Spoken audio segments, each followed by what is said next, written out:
That's why it's a study session and not an agenda.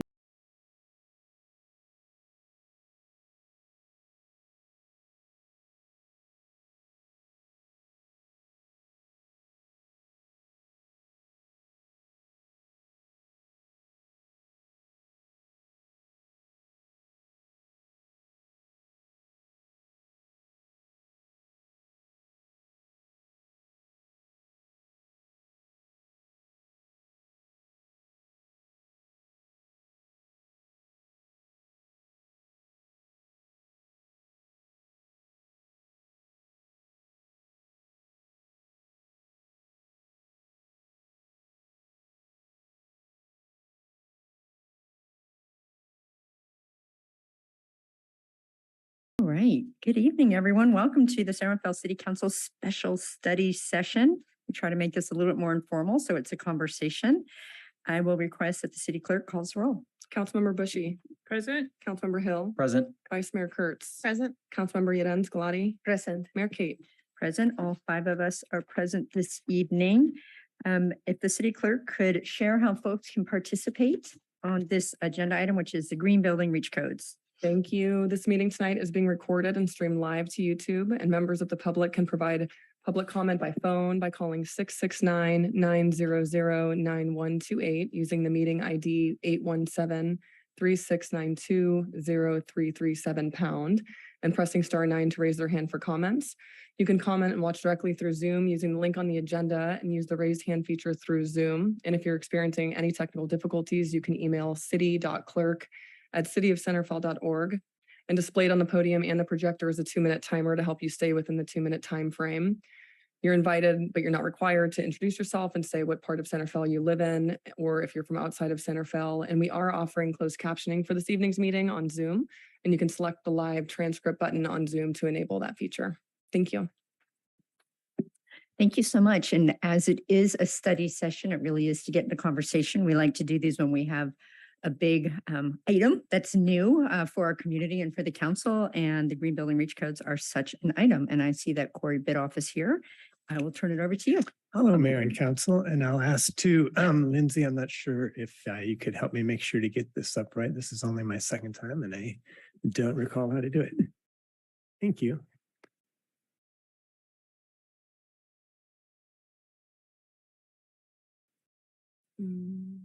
That's it. Yep.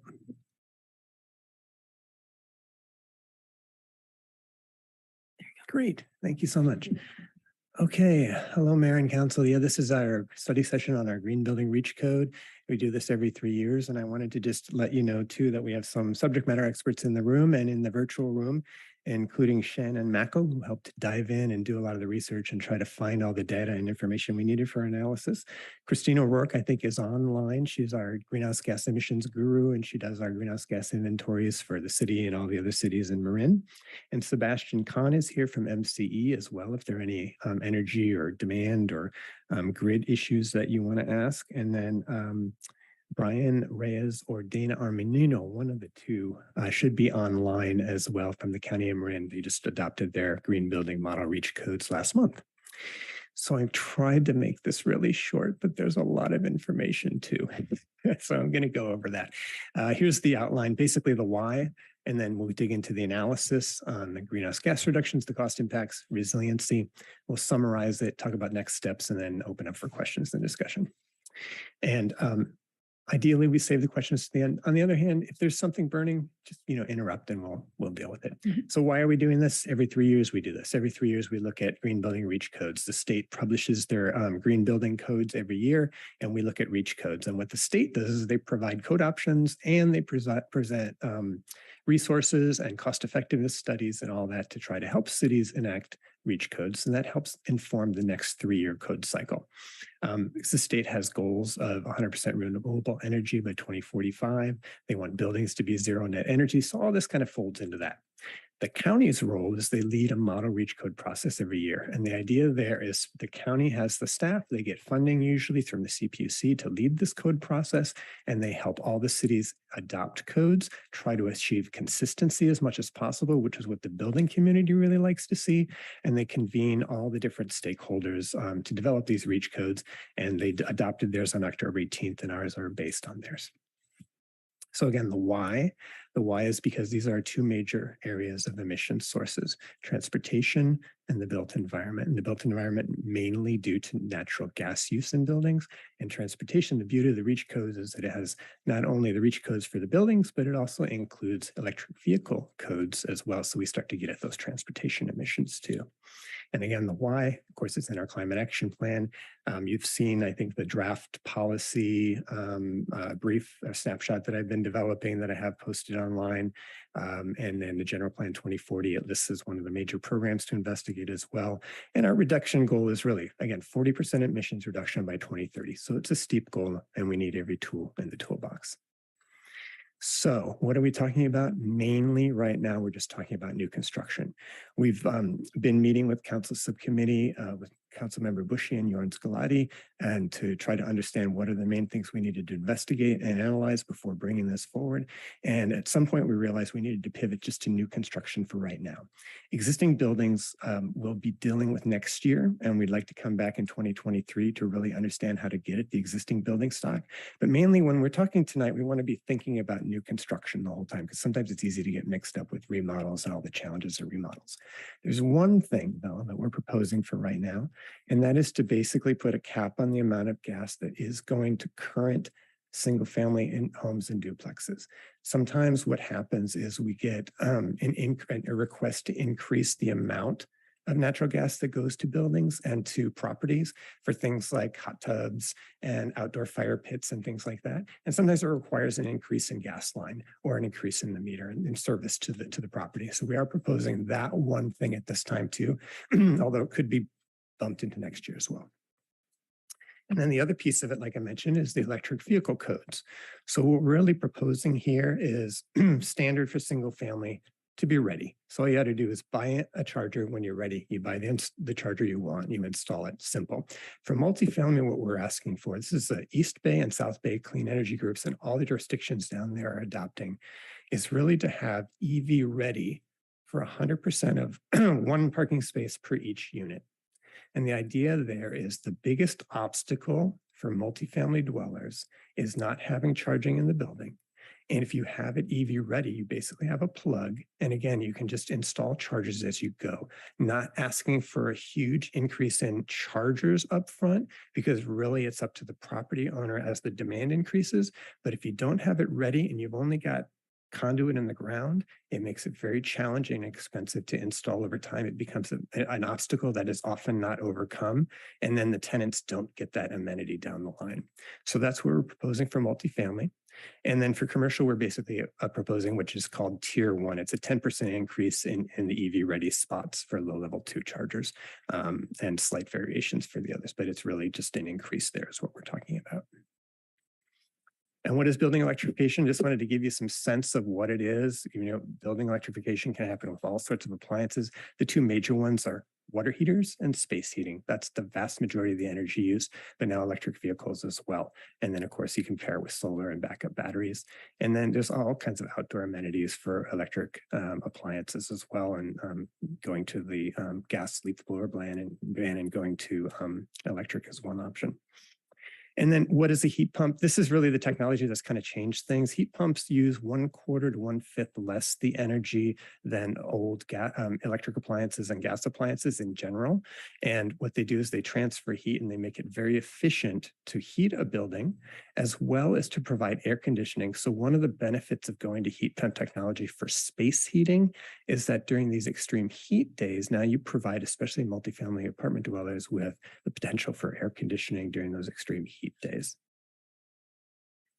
And so the analysis areas that we were asked to look at were really will this make a difference? Is this really going to make a difference in terms of greenhouse gas emissions? If this is a big effort, a big lift for people, we want to make sure it makes a difference. And then cost effectiveness. What is the cost for the different building types? And we're going to go into that a little bit, so get a little in the weeds. And then resiliency is really about, okay, so now you got a power outage, now what? And then can the grid handle the increased demand? So we've done the best we could to find information to produce that analysis for you. And at the crux, really, what is it all about? It's about, we want to increase our housing, especially affordable housing, and we want to decrease our greenhouse gas emissions. We want to make sure that those don't conflict, and as much as possible that they support each other, all right? So we can achieve both goals at once. So when we think about it, though, we want to think about what's it really going to be applied to. If we're talking about housing, what is it that we get? And so what we get really is small numbers of single family homes every year.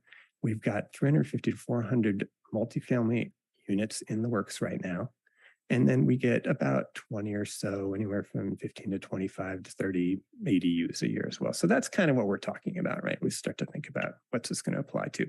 Oh, one last thing. Commercial, it applies to commercial buildings as well. That was a really almost impossible analysis because we've only had 20 new commercial buildings, again, not going in and gutting in and changing it, but a new commercial, only 20 in the past 10 years. So that doesn't give us really any consistency of anything to look at in terms of an analysis. And then the question is, well, are we really just swapping out natural gas at your home for natural gas on the grid, creating the electricity? And that's definitely a concern. Over the past couple of decades, we've seen the amount of natural gas on the grid reduce about 9%. And we've seen the amount in renewables go up about 13% in the past 5 years. But then in the winter peak demand, which is really where we use space heating, is only gone up about 7% in the past several years. PG&E, like MCE, is purchasing a lot more renewable electricity and has goals to purchase a lot more. And then there are a lot of local projects as well. MCE is one of the 21 community choice aggregators that purchase electricity around the state, and they alone have produced 49 megawatts of local solar in their service area here. And then we also have a lot of rooftop solar. So if you think about grid impacts, when you have local solar on your rooftop or providing to your building, you're taking some of that, off the grid as well. And you can pair that with battery as well to have backup, or to be able to use that during those peak demand times. So when we dive into the data, we look at what was the growth rate over the past 10 years. And then we're looking at, well, what if we were to meet our RHNA targets? And then we're looking at the goal of 2030. So we tried to do the analysis based on, if we were to say what percentage of this proposal contributes to our greenhouse gas reduction targets that we have to 2030, what would that be? And what we found was at the low growth rate, which is the past 10 years, it would be about 1.2% of that 2030 goal. And at a high growth rate with the RHNA targets, we would get at about 5% of that 2030 goal. When we go into multifamily development, if we look at those 400 units built by 2025, and then extrapolate that over to 2030, we get about 1.4% of our 2030 goal. And if we added Northgate, if Northgate were to be built and the 1,400 units were there and they went all electric, we could get up to 5.4%. When you add that together, and then we have the non-residential, we did the best we could. We took a low amount of square footage, and we used the square footage calculation that the state uses, and found that it was only about 0.3% of our 2030 goal. Add it all together, it's anywhere from the low end of 2.9% of all the construction between now and 2030 to 10.7% of our 2030 goal of 92,000 metric tons of carbon dioxide equivalent reduced by 2030. So what are the cost impacts? They're all over the place, and it depends. And when we talk to multifamily developers, especially affordable housing developers, they all say, well, it depends. The cost effectiveness studies for single family anyway show a wide range from $3,000 to $30,000 less to build. And the whole point there is it's always less to build it at the outset, right? It's when you have to retrofit later that it gets really expensive. And the estimated average was about $7,000 less for our climate zone for single family homes. The utility costs did go up over time. But I will point out that even at $200 more per year, you have 35 years of cost savings up front if you have a $7,000 savings for install. And then these are some of the incentives that are out there right now. Thousands and thousands of dollars for single family properties. And the Inflation Reduction Act is bringing thousands more to bear. And then in terms of multifamily, again, like I said, it really depends. The smaller ones tend to be a little bit harder sometimes, especially when you have siting issues and you're trying to cram a lot into a small site. But generally, heat pumps have been shown to be less costly for most multifamily buildings across most building types. And there are many technical assistance programs and incentives out there right now as well. Utility costs, they all show as cost effectiveness using the cost effectiveness studies by the state. But when you look at utility costs, most tenants have on-bill savings, and some see increases of $100 a year, and some see increases of over $100 a year. And again, what it comes down to often is how you build it and some of the particulars of the building type. And this is all based on our climate zone. And this has been one of the biggest challenges of the analysis, is there are more studies in lots of other climate zones, but we're really trying to localize it here to understand as much as we can here. And this is one of the state's commitments. So they launched a program back in March called the Build Program, to be able to accommodate this twin goals again, because the state has the same goals we do, right? They really want to increase more housing, more affordable housing. And so the Build Program is a technical assistance program that also helps you apply for the incentives and provides up to $2 million per multifamily property, anywhere from $1,000 to $3,000 per unit, to help with this, to offset those extra costs for going electric, because the state is all in for electrification. And then the Inflation Reduction Act is going to provide additional incentives as well. And all these are stackable, which means they can be added to each other. And here's some examples of some multifamily properties. Affordable housing, Centertown and Ascend are both have affordable housing units. And then the neighborhood at Los Gamos, which is a market rate. The other two we've built already. In terms of non-residential, and again, remember, this is very small potatoes. This is not going to happen very much here. We don't have a lot of commercial building. They showed typically see savings compared to mixed fuel in most building types. But again, it really depends. And the what happens is, my understanding from talking to the state codes team when they did their analysis is, when a building owner goes on the cheap and tries to just meet the code basically and not look at other energy efficiency things and ways to optimize, then they may see some small increases in utility costs. When they go and make sure that they're optimizing their energy efficiency for the building as well, they tend to see savings. Where this never seems to pan out is restaurants. And so the cost effectiveness studies, it all shows that it's very expensive for restaurants. That said, there are restaurants, including a Michelin restaurant in Berkeley, that is showing cost savings. And what they're doing is they're factoring in all the cost of staff, because it's a lot cheaper to clean up and to maintain than it was with the gas, including the health effects on their workers that don't have to be in that hot kitchen. So resiliency and grid impacts. What's it mean though when we have a power shutoff? Well, first thing we did is we looked at, well, what's happening in terms of the trends for power shutoffs, and what we're seeing is a decrease in power outages and a decrease in the number of hours and the decrease in the number of customers impacted over the past few years. And that goes to a lot of the hardening that's happening by PG&E and other utilities. The other piece that we're seeing is that what's called dispatchable power. And so what typically happens is when you get to those hard times when it's hard to provide power for residents, they typically bring on more natural gas. And that's one of the things that we're really trying to get at, because if we continue to do that, we don't see greenhouse gas emissions reductions, right? But in the past year and a half, 12 times the amount that we've had in terms of storage on the grid dispatchable storage has come online. Enough in the past couple of years to fuel over 2 million homes, and they're continually adding more with commitments to add more. And in terms of public safety power shutoffs, I know that we received a presentation from Mark Van Gorder a couple of years ago on all the hardening. Really, there's just tiny portions of northwest San Rafael that still are under threat of public safety power shutoff, but very few.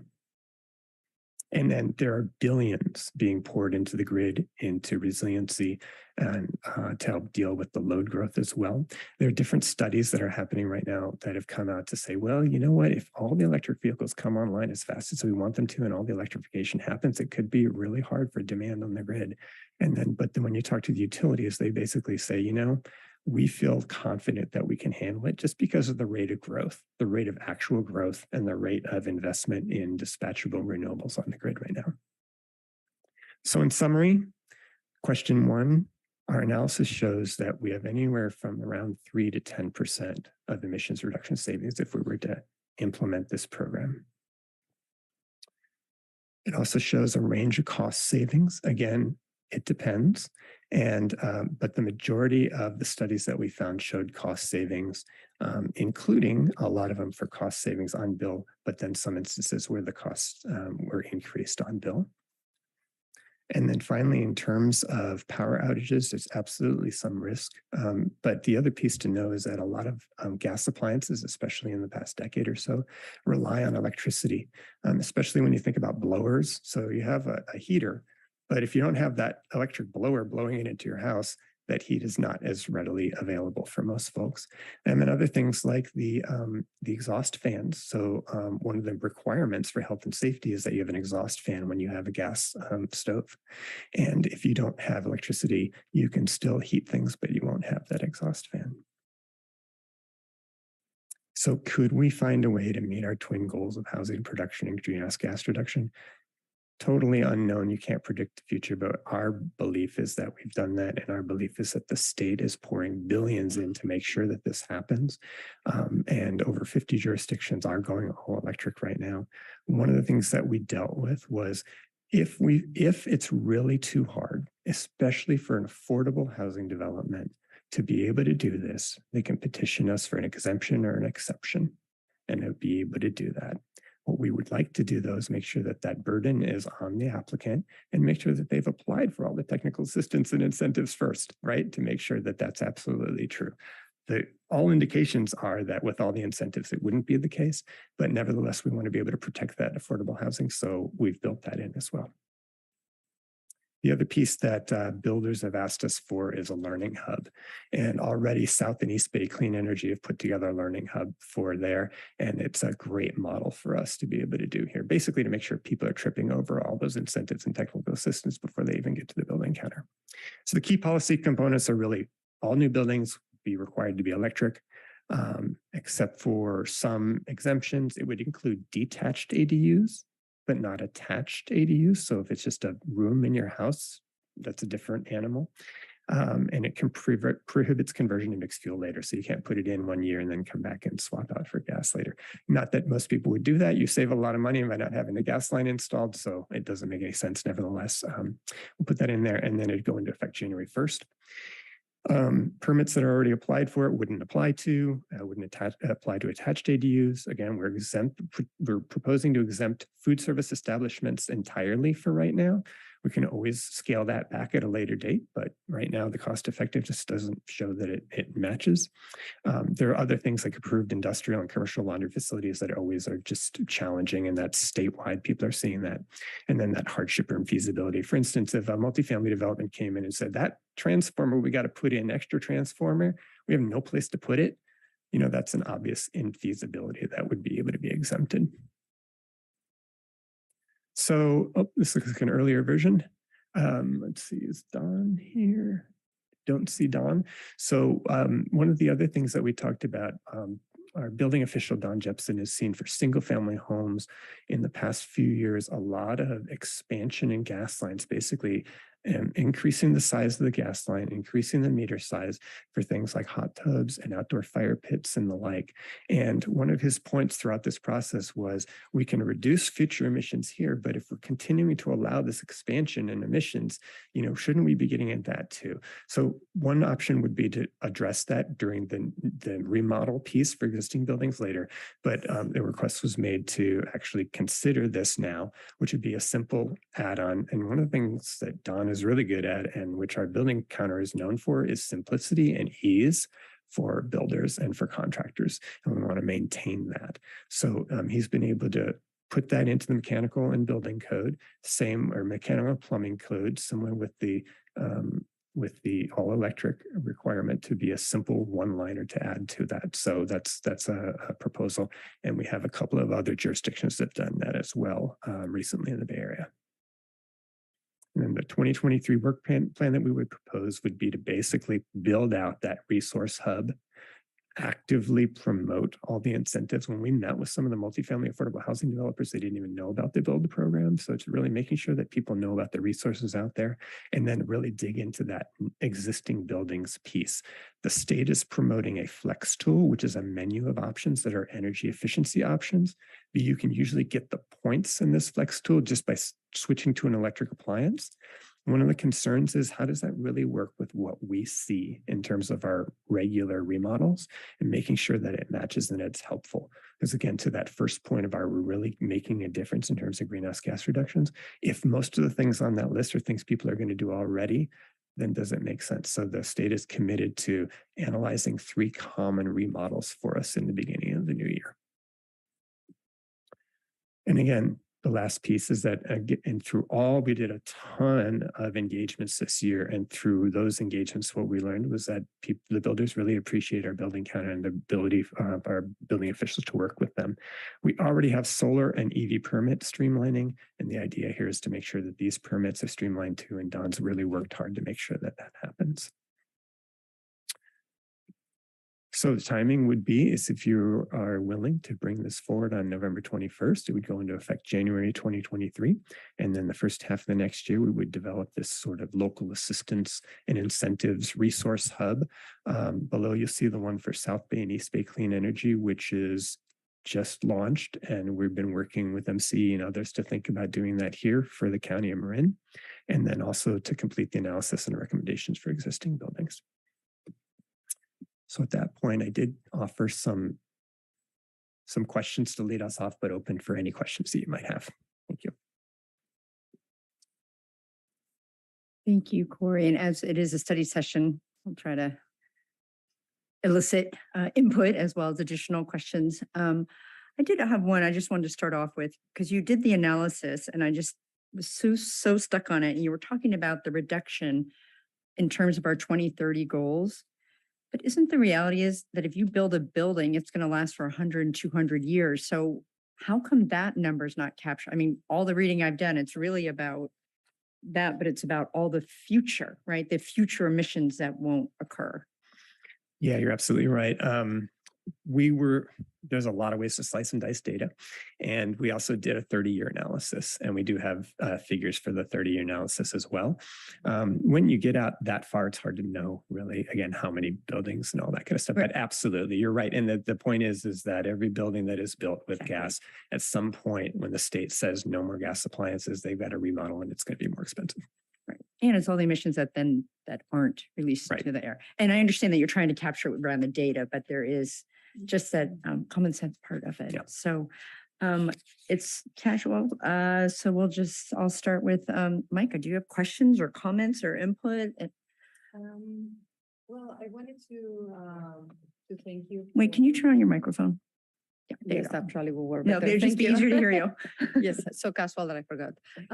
No, thank you so much for the presentation and also for all the times that we have spent together going through this. To me, it's a no-brainer because, as you said, this is something that is the future, and I think many of the appliances that they are gas right now, they are going to be discontinued at some point. So, and it's going to cost a lot of money. There are like a lot of incentives. So how do we do this in a way that is not going to, when you think about multi-families, that is not going to impact the residents. But I really like the approach of starting with a new construction.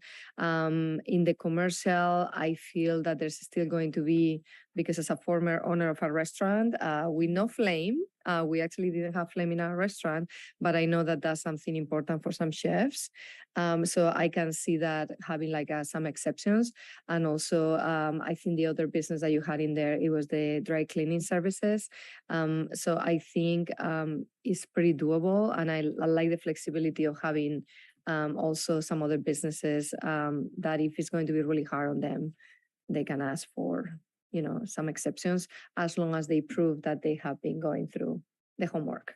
So I don't really have any questions. I'm just excited to bring this here. So thank you. Yeah, thank you. Thank you to you and Councilmember Bushy, who are the subcommittee that has been working with Corey. So the other part of the subcommittee, go ahead, Mary Beth. Great presentation. I want to circle back to your calculations on multifamily. Your presentation, you talked about gas HVAC. How many multifamily sites do we have in San Rafael today that have gas HVAC? It's a good question. I don't know how many we have. And actually, it's a good point, though. Gas water heating is really the biggest issue for multifamily developments versus gas heating. What the former developments used to have was those old radiant heaters, which were electric baseboard heaters, which were pretty nasty and not very efficient. And so the move to the HVAC heat pump is really kind of a no-brainer. It is the harder issue is the hot water heating, and it really depends again on the development. And if you have a centralized versus more for each unit, so those are where the costs can come in sometimes. So we currently in our multifamily developments, we currently have electric-based heating, and the heat pump would be electric-based. So that's not part of this, right? Well, they could. They need to have one of the state base code. One of the major appliances needs to be heat pump at base, and the other one does not. And what the reach code would say they both would need to be all electric. So where it mostly happens is that the space heating is where it's easier to do and where they do that, and where they have been using gas has been in the hot water. You absolutely read my mind. My next question was going to be about what is the difference? We're talking about the reach code. What is the base code? So if I understood what you just said, the base code, and this applies to multifamily and single family, one of the major appliances has to be electric. For single family, I don't recall. Multifamily for sure.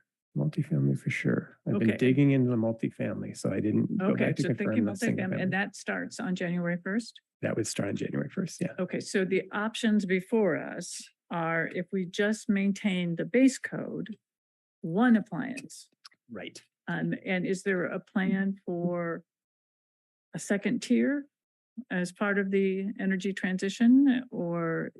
For the state? Yeah, for the state. The state is considering all electric eventually.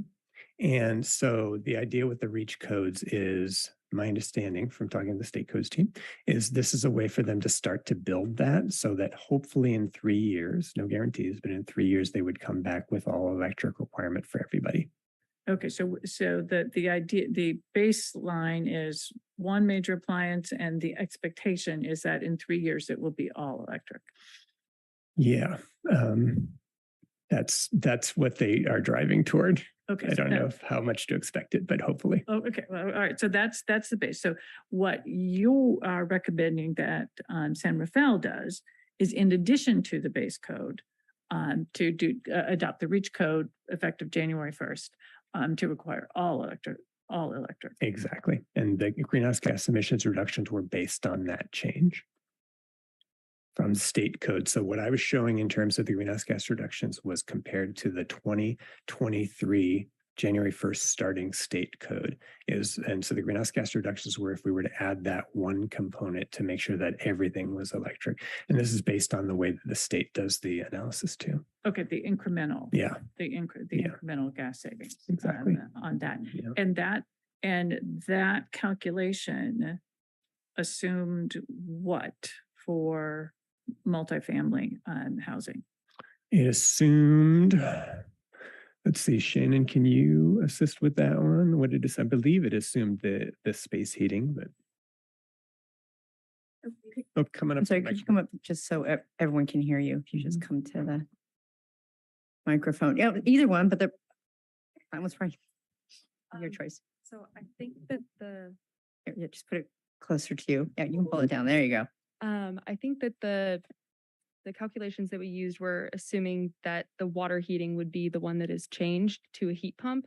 So the 2022 base code, as Corey explained, is assuming that one heat pump is used either for space heating or water heating. Space heating is already used pretty typically in multifamily developments. So water heating would be the one to switch. So the greenhouse gas analysis that we did for multifamily is based on that change of taking the water heater from instead of a gas powered water heater, it would be a electric heat pump water heater. Great. Does that answer? Yep, that's exactly the answer. All right. Thank you. Thank you. Those are all my questions. Okay, thank you. Councilmember Hill, questions and thoughts? Great. Thank you, Corey. That was very succinct. I don't think you could be more succinct. So I'll start with this, and just so it's super clear to me, what we're proposing potentially is an ordinance that aligns to adopting the REACH codes verbatim, or are there any adjustments to it? To the county model codes, they're a little different. They're very, very, very similar. The difference is that we've streamlined the way that they're embedded in our codes so that it's very simple and easy to find and easy to read. And the second thing is that we have a little bit more in terms of exemptions right now.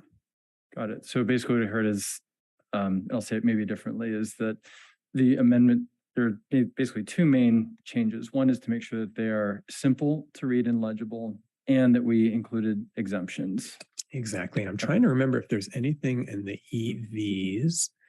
I think that the EV aligned as well. I do have Brian Reyes online right now from the County of Marin, and he could actually answer that a little better for me, but than me if we'd like to ask him.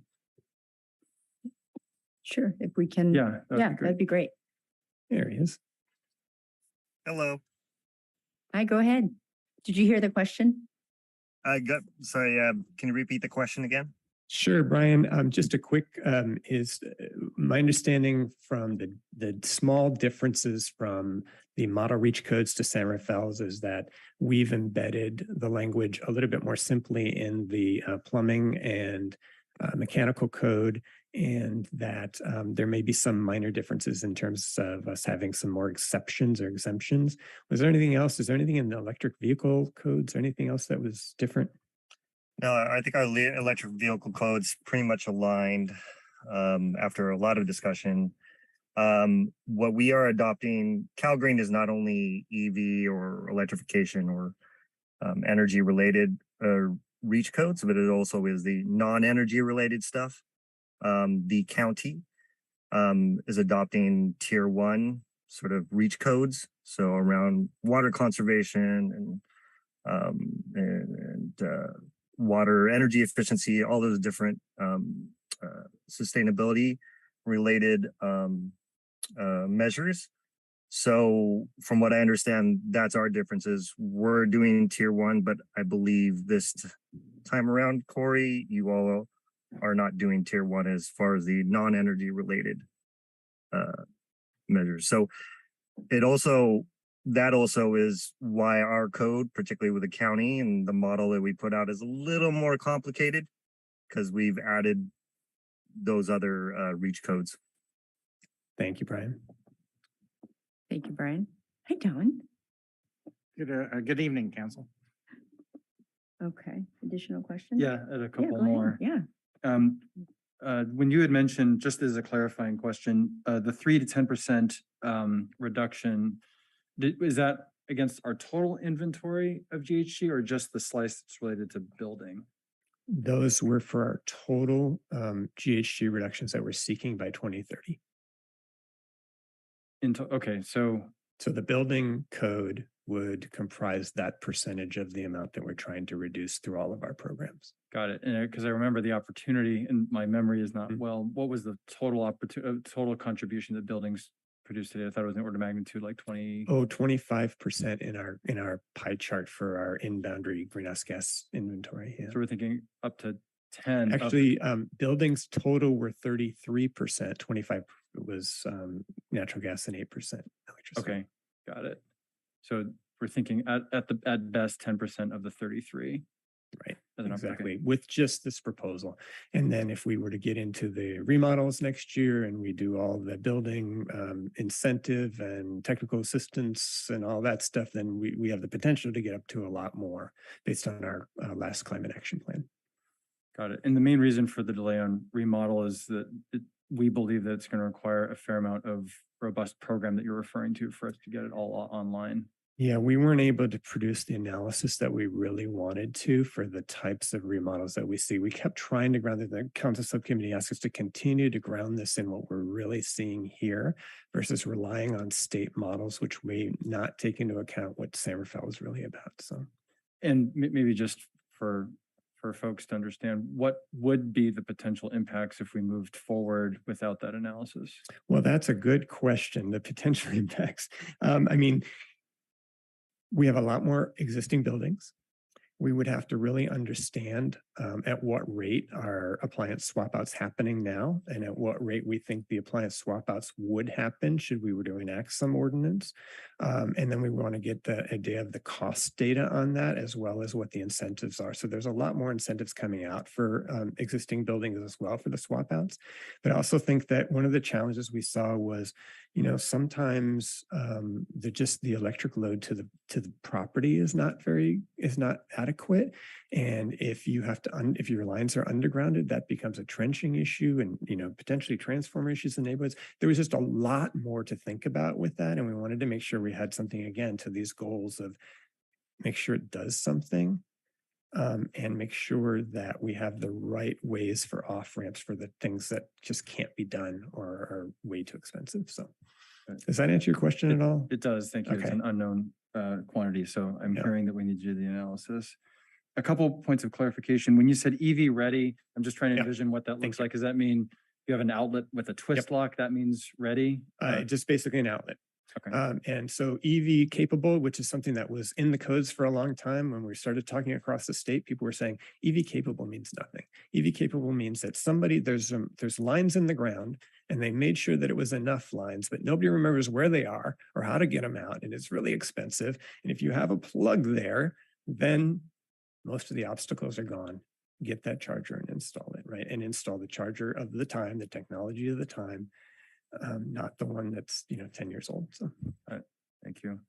For the 200, and this is going back into the, I apologize, I'm not getting it right. I was trying to write quickly. Mhm. For the $200 more dollars a year on one of the slides for utility, does that assume no solar generation, or does that assume solar generation? Because you cited that there were so many solar projects already here.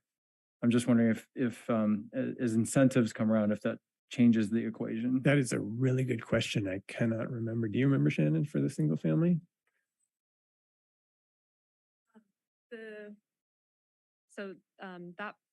Those numbers, sorry, were compared, or we're using the 2022 code cycle, so which assumes some amount of solar because that will be required for multifamily buildings. So there is a bit of solar, but I'm not sure the exact amount. It's like a calculation that'll be different for each building. They were definitely conservative estimates. The state codes team is not allowed to assume a lot of great amenities, but they were based on the 2022 code and whatever the requirements were, which I believe does have, I mean, the solar requirements going back to the last code even. The one thing that was not, and what just came out, was the new projections for the increase in costs for natural gas and electricity. And the projections now are that natural gas will increase at almost twice the rate of electricity. So it didn't take that into account, but it did still have an escalation based on some prior projections for cost of gas and electricity. Got it. Thank you. That helps at least put a little bit clarify in my mind how we're getting to the 200. I'll just say it this way, that I know that doing a solar install does require a capital upfront cost, or you can pay it off over time, but obviously it's something that could defray the cost in the long run for the life of the solar project. And then the countywide resource hub that you mentioned, who would own that? And would that serve all municipalities inside of Marin? And anyway, a lot of questions around the resource hub. Yeah, I try not to use too many acronyms, but TBD. The idea there's we've really been pushing that for a while. You know, early on meeting with developers, what we heard was we really want that, we really want that, and we really want to see that. My God, that'd be really helpful. You know, and so we started to talk about it around the state. We talked around the county. So I talked to Bay Area Air Quality Management District. Could you do that? You know, we talked to Bay Ren, MCE. And then lo and behold, suddenly they have one for East Bay and South Bay Energy. And we're like, yes, how do we play with that? So we have yet to reach out to them to see, could that be expanded for the whole Bay Area? You know, I mean, ideally, we don't own it, right? It doesn't make any sense. These incentives and this technical assistance is available for everybody. So I did place a call today to the Learning Hub down Well, there that to would be see. wonderful if we could repurpose what someone else Right. has already built. Totally. The great thing is they have a call. You can call them and get the person to talk to. That'd Okay. be nice. Yeah, I mean, I'll just, when you said a resource hub, my Mhm. mind went really, really big on it. Mhm. That, you know, a developer or even just a consumer, whether they're multifamily resident or not, would be able to kind of examine what their options are. Right. And that would be really great to always have that available and always update it. So, thank you. Thank you. Thank you. Vice Mayor Kurtz? All right, thanks for the report. So the reach codes is one of 5 of our initiatives, right? To reach our 2030 goal. When I look at 2030, it feels like it's really far away, but it's 7 years, which doesn't feel very far away. So when we decide this initiative around the reach codes, we said it would contribute 1%. And so based on what we're looking at here, that's still the estimate, right? That was based on that at that time in 2019, modeling it after the 2019 county's code. Christine O'Rourke is online as well in case we need to answer, but the initial estimates were really not a deep dive into what we have here. And they were looking at if the city were to follow onto the county's all electric preferred. Okay, so not holding you to it, is the 1% still reasonable, or do you think it would actually be less than or more as that contribution to the? To the 2030 goals? Mhm. Yeah, no, that's why we showed that it's more like almost 3% at 3%, minimum. okay. Yeah.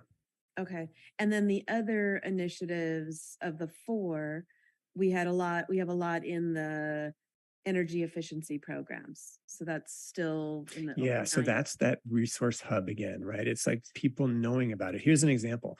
Last year, the Electrify Marin program, which is a rebate program for remodels, for swapping out your appliances, came to us and said, we really, you know, we think that one way that we could get a lot more people in the program is if we just direct mail to everybody that has solar. So a great program. It's really transformed the market. We went from 3 contractors that knew what they were doing to 40 in a year and a half. So we did that, and they had like 50 or 60 calls to people that wanted to swap out their appliances. You know, so that's the type of stuff we can put our energy into that we haven't done yet too. And it's very complementary, right? So this reach code says we're shutting off the gas, no more gas. So we don't have, like Mayor Kate said, those long-term, right? That continues on and on and on. And something like that says, let's get at the existing buildings too. And let's make sure that people have a way to do it that is more cost effective and a little smarter. Perfect. This sounds like a really silly question, but new building, does that mean there's no foundation? Because I've seen some new buildings or they call it a remodel, but they left the door. So it's considered a remodel versus new. Don Jepson, Chief Building Official for City of San Rafael. So some of the, I think the different jurisdictions, including the fire department and different jurisdictions in San Rafael, are grappling with what new construction is and what is a substantial remodel. Obviously, if they just leave a door, to me, under the building code, that is new construction. But that's one of those things I think we need to tease out over the next couple months to see if we can align ourselves with other jurisdictions or even the county on what substantial remodel is. I think the idea is that if you reach a threshold like substantial remodel, then you would be obligated to do everything as you would for new construction. Okay. But some of those things we need to tease out. I don't know if Corey mentioned before, but we had a group of maybe about 600 remodel type projects we were looking at for the flex code, and we decided at the end of the day, probably less than 60 of them would reach the threshold of substantial remodel. And some of those were already doing the things that we would be asking them to do under the flex code. So we thought it might be good to just step back and look at the next few months of how that might fit into existing structures. Okay, great. That's really helpful.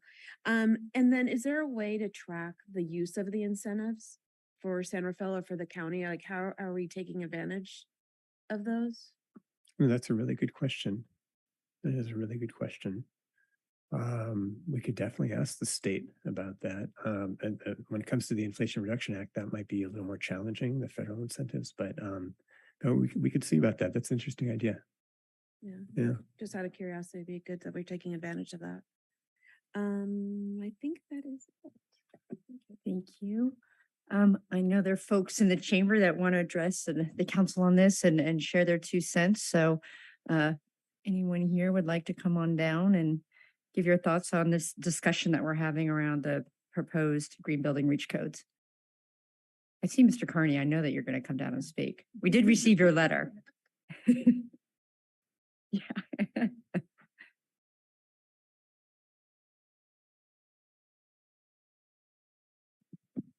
Thank you, Madam Mayor. Appreciate that. Bill Carney, Sustainable San Rafael. We're really glad to see this moving forward. We would urge you to consider all 3 of the REACH codes that have been developed, the model codes now, rather than deferring the renovation code. The model code was thoroughly vetted by Brian and others on the county staff. They, including focus groups with, the stakeholders, builders and affordable housing providers, et cetera. The code was adjusted according to that input. And, it's gone through a lot of analysis. Now delaying another 6 months for a resource hub, do it simultaneously, put the law in place. The assistance, there's a lot of assistance already there. Bayrin is one that we used, and they coached us along the way. And it's there. Not that it couldn't be enhanced and made specific to Marin, et cetera. Really, good idea. That's going to help increase the uptake of this. But I don't see it as a reason to defer for another 6 months or so. What we do need to do during those 6 months, and our recommendation is to follow what the grand jury recommended, which is to start to conduct in this coming year, in 2023, a serious planning effort so that by January of 2024, we have in place countywide an electrification plan that includes not only the REACH code efforts, but addresses where the real payoff is, which is in existing buildings, replacing existing appliances. And there are ways of doing that in non-onerous ways, and we've laid them out, and MCL has laid them out, and the grand jury spent a quarter of their report laying out existing buildings above and beyond the REACH code. So if that takes place during this year, along with, if additional analysis, et cetera, is deemed necessary, fold it into that process. But move forward with the REACH codes that have been developed at this point. Thank you. Yeah, thank you.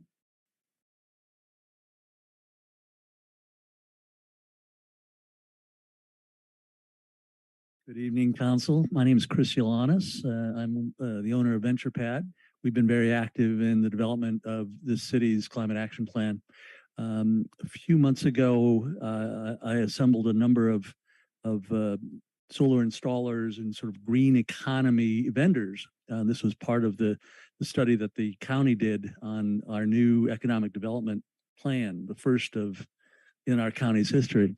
And what we found in surveying and talking about the challenges of being an installer, HVAC or any electric appliance, the installers and the contractors, probably their number one objection and hardship around getting adoption of electrification was the variance across our municipalities and our county in terms of code.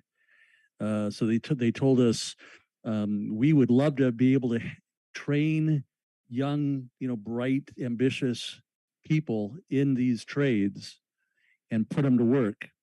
And what's hindering us is again having to relearn, sort of these codes and these requirements across the county.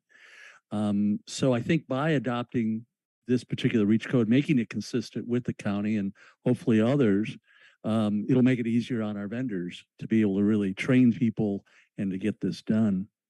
The second just point I wanted to quickly make was around the levers that you all have as local government officials to affect change in moving the dial and getting us to our goals by 2030 and beyond. And you think of all the levers, and a lot of it's behavior change. We don't necessarily have to deal with behavior change in this case. The consumer is somewhat taken out of the owner's decision around electrification. You may say, well, they're going to pay for it and, it may not be equitable. It actually, I believe, can be built into the value chain of new construction. The consumer is not feeling the pain as they would in other types of purchases or in behavior. So I just wanted to mention that. So thank you. Yeah, thank you, Chris. Thank you for all the work you've done. So a few more. So the downside of having a study session prior to a council meeting is we run up against the time, but please go ahead. We have a few more minutes. Hi, good evening. I'm Amika Osborne, a 19-year resident of Sun Valley neighborhood, speaking on behalf of Sustainable San Rafael as well and Cool the Earth. We really appreciate the work that the city is doing with the green building requirements, particularly for the electric vehicle infrastructure, for both new buildings and for renovations. As Corey stated earlier, transportation is the leading cause of carbon emissions in the county and in San Rafael. I know for the county it's 56%, and I think it's a little higher actually in San Rafael. So these proposed building codes, supporting EV charging infrastructure will really help reduce our carbon footprint. It's important that we work to ensure an equitable transition to clean transportation. So we're particularly pleased with the ordinance for charging at multifamily residential properties, because charging at home is the most convenient and the most cost-effective option for our residents.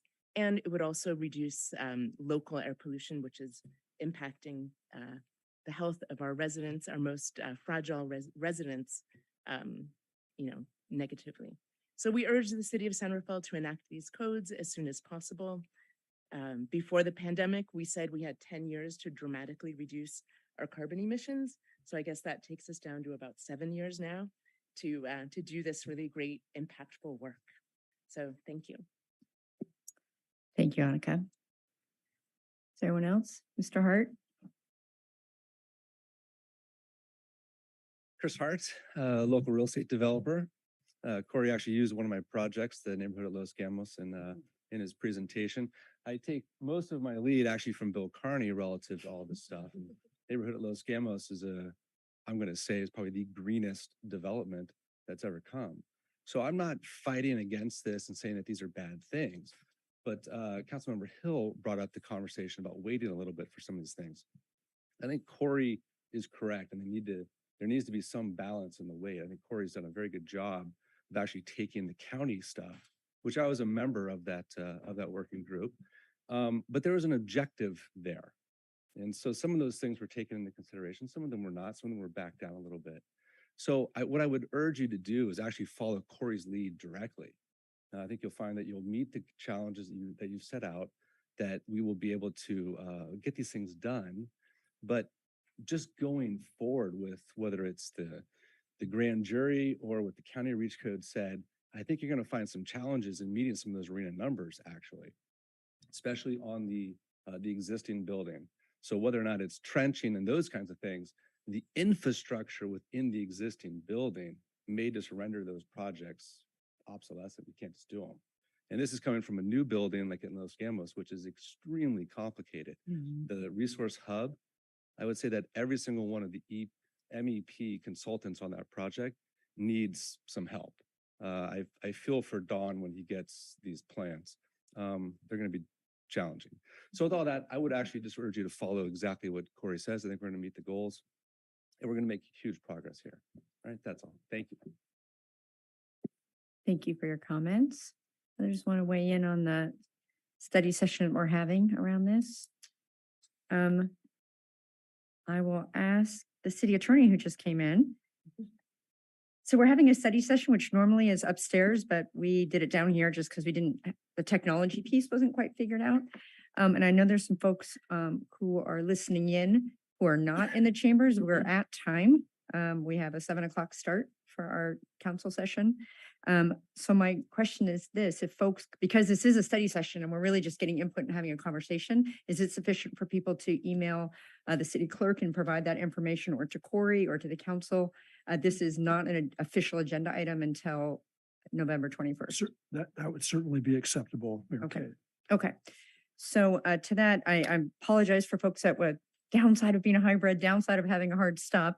But if you are listening in and you want to provide comment, it's city.clerk@cityofsanrafael.org. I could type it really fast, but having to say it out loud. So we do want to hear from people. As we said, this is going to be, it looks like we're going to be bringing it forward at the November 21st meeting. We wanted to have the discussion here. As you can see, it's an hour, and I think we just kind of scratched the surface. I would imagine that night we will have even a continued conversation. So thank you all. Thank you, Corey. Thank you, Dawn. This was a great session. We're going to adjourn the study session right now and give everyone just a moment to stretch before we start the 7 o'clock. So thank you.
All right, welcome everyone to the regular meeting of the San Rafael City Council for Monday, November 7th, 2022. Apologize, we're starting a little bit late. We had a study session in this room prior and it just went a little bit over.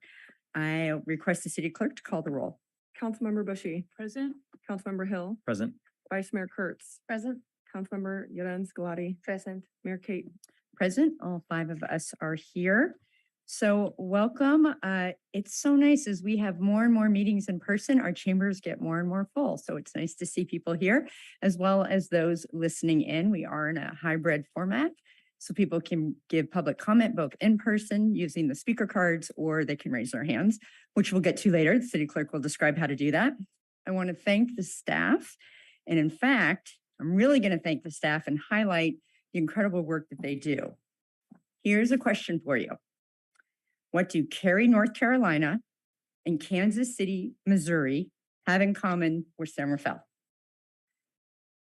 Okay, I can see you're all totally stumped. So out of all of the cities in the United States, it is these 3, those 2, and the city of San Rafael, which were awarded the best places to work in local government in 2022. Was awarded by, yeah, we can clap, absolutely. Or in person, we can clap. It was awarded by a national professional association titled Engaging Local Government Leaders.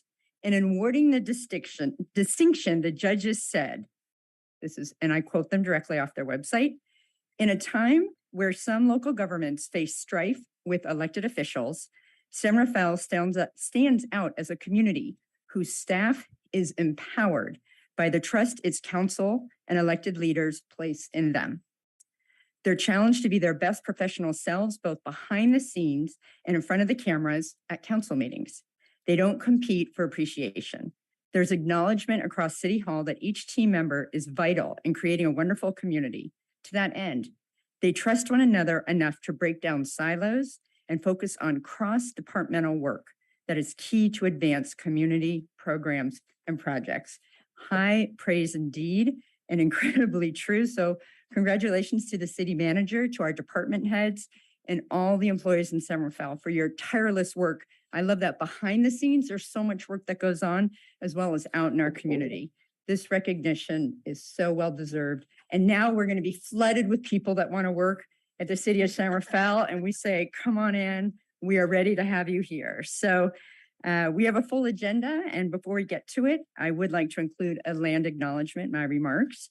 Present-day San Rafael is located in the traditional lands of the coastal Miwok people, and we recognize its history as well as those who still reside here. So thank you for being here. I will now turn it to the city clerk, and she can share how people can participate this evening. Thank you, Mayor Kate, and I couldn't agree more with all of your comments. The meeting tonight is being recorded and streamed live to YouTube, and anyone who is unable to make it to the council chambers can still provide comments by telephone by calling 669-900-9128 and using the meeting ID 817-3692-0337#, or comment and watch directly through Zoom using the link on the agenda. If you're commenting over the telephone, you'll need to press *9 when Mayor Kate opens the public comment period. And once you've heard the notification that the host is inviting you to speak, you'll need to press *6 to unmute yourself. And if you're commenting through Zoom, please use the raise hand feature to let us know that you would like to speak, and then we'll wait until you've been unmuted. And if you experience any technical difficulties, you can email me at city.clerk@cityofsanrafael.org. For those of you that are attending in person and wish to provide public comments, you can approach the podium once Mayor Kate opens the public comment period, and displayed on the podium and the projector is a 2-minute timer to help you stay within the 2-minute time frame. You're invited, you're not required to introduce yourself and say what part of San Rafael you live in, or if you're from outside of San Rafael. And we are offering closed captioning for this evening's meeting on Zoom. You just need to select the live transcript button on Zoom to enable the feature. Thank you. Thank you, Madam City Clerk. So are there any comments from the folks in the room? We'll start there on topics not on tonight's agenda. If so, we welcome you to come on down, speak to the council. Okay, I don't see anyone in the chamber. Is there anyone virtually who'd like to address the council on any topics not on tonight's agenda? I do see one hand raised. You hear me? We can. Yes, go ahead. Okay, so this is the first time I've done this to the city. via Zoom, and I just had my hand raised for the last hour, and I had no idea whether anyone knew, sitting here all alone in the quiet, in the dark, whether my hand was raised or not. So surely I should be able to text the moderator in Zoom. I've got the Zoom client up here. I've used it many times before. I've used text many times before. I want to be able to text the moderator so that I can at least say, can you see my hand up? And she can see my hand up for the last hour and say, I see your hand up. Text me and say that much, okay? Thank you. And I actually did refer to the fact that we saw that there were hands up that we couldn't get to. So I'm sorry if I wasn't clear enough. So we would love to have your input on the green building reach code discussion we had prior. And if you could email the city clerk at city.clerk@cityofsanrafael.org with your comments, that would be great. So thank you. And there isn't a way to text, but there is a way to email during the meeting. So thank you for bearing with us as we go into this hybrid format. We are definitely still working out the kinks. Anything you want to add? Yeah, I'm definitely monitoring my email throughout the entire meeting. So it's a great way to be able to get in touch with me. Also, I don't see other hands raised, but I'll give everyone a moment. Here we go.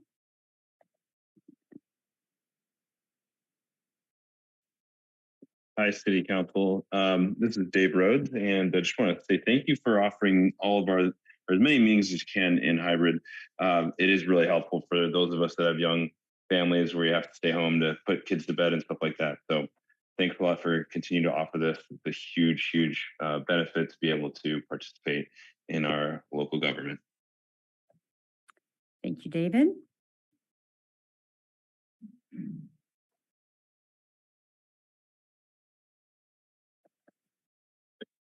Hi, this is David Mahler calling in. I just participated in the hour-long study session on the 3 green building reach codes, and I'd like to make 2 comments about that. One is I really want to commend San Rafael for conducting that study session. I have attended many Marin County City Council meetings now where green building codes have been on the agenda or at least close to being on the agenda. And this is the first time I have seen such a well-informed staff and well-informed council that could really discuss the issue, know what the facts are, and not ask a bunch of questions that were irrelevant to the topic at hand. So I really want to commend San Rafael on that. And I think it's no surprise that San Rafael has been recognized with the award that Mayor Kate just talked about. That interplay between the council and the staff was on full display in the study session. So thank you very much for that opportunity. Thank you, David. And again, we'll be discussing that item at the November 21st meeting. So there is opportunity to provide comment virtually or in person at that time as well. I see no other hands raised, and I'll give everyone a moment.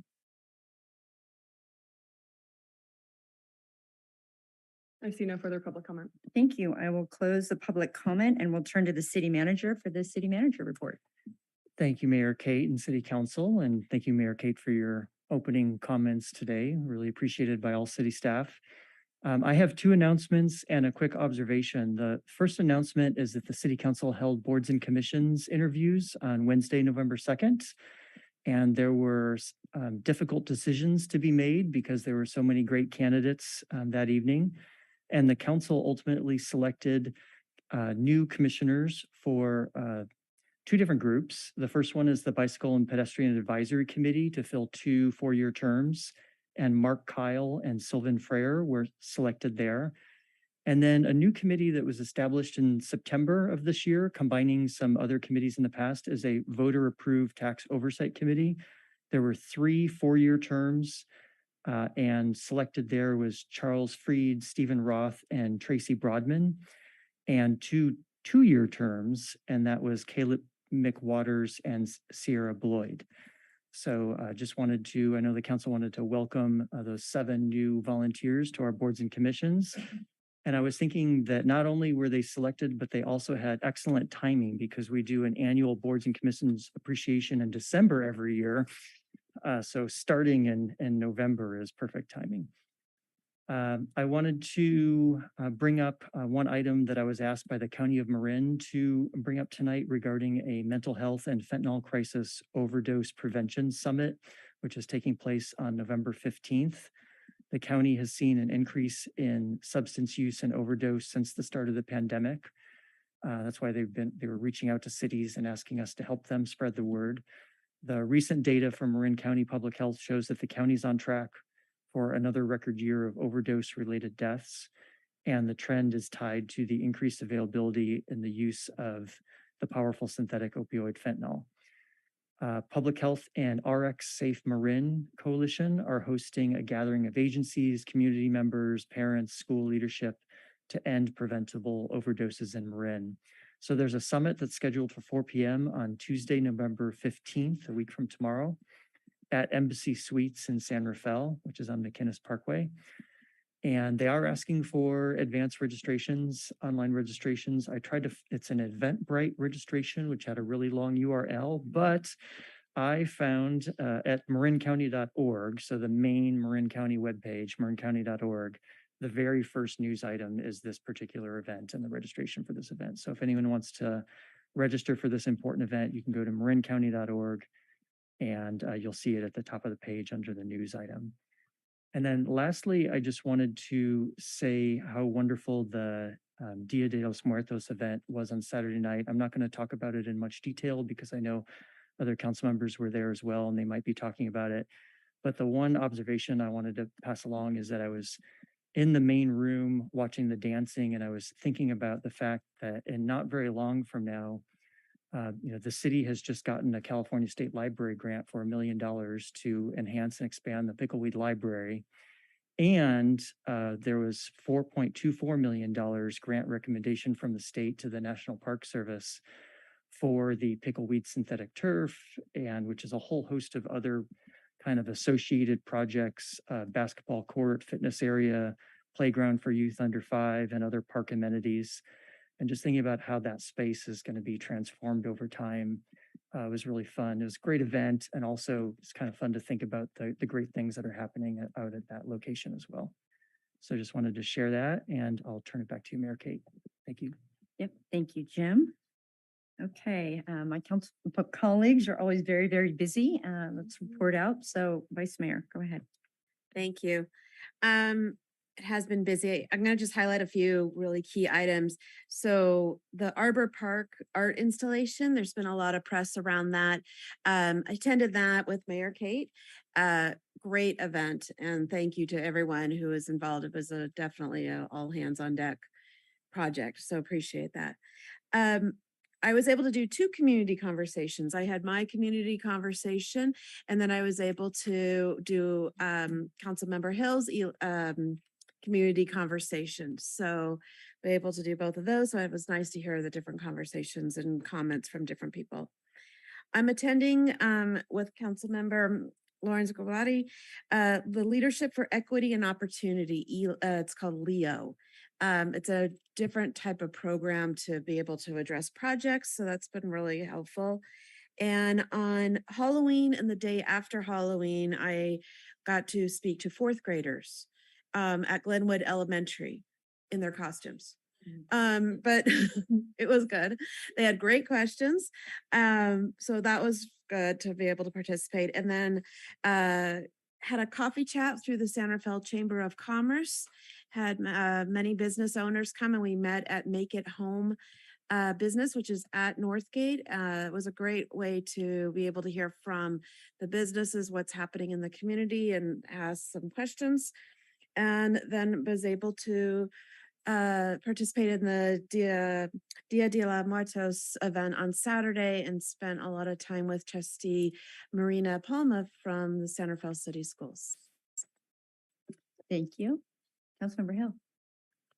Thank you, Mayor. I have a few items. I was able to attend with the mayor and Councilmember Jorens Galati on Wednesday, October 19th, the Arbor Day tree planting ceremony at Bret Harte Park. That was really wonderful. There was a tree that had felled a few years ago, and it was able to be replaced along with several others around the perimeter. It was a great event and really highlighted our tree city status.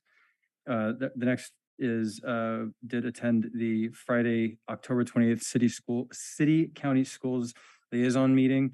That's really to meet with all of our local school district officials and be able to stay aligned and coordinated on how things are going with the students in our community. I was then able to, similar to Vice Mayor Kurtz, visit Glenwood Elementary to visit a third grade class. I will just say that the questions and the quality of the questions that they asked were far beyond what I remember asking questions about in third grade. So our future, I think, is in good hands. I'll say it that way. I also attended the board and commission's appointment interviews on Wednesday, November 2nd. And then this Thursday, November 3rd, I attended the priority setting committee meeting held countywide. We did reappoint our current delegate from San Rafael, Darlene Goins. She was appointed unanimously from all the current PSC members. The Marin County staff delivered a presentation on the home ARP funds.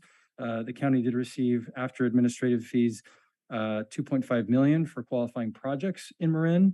The next step is to consider how we will disperse those funds.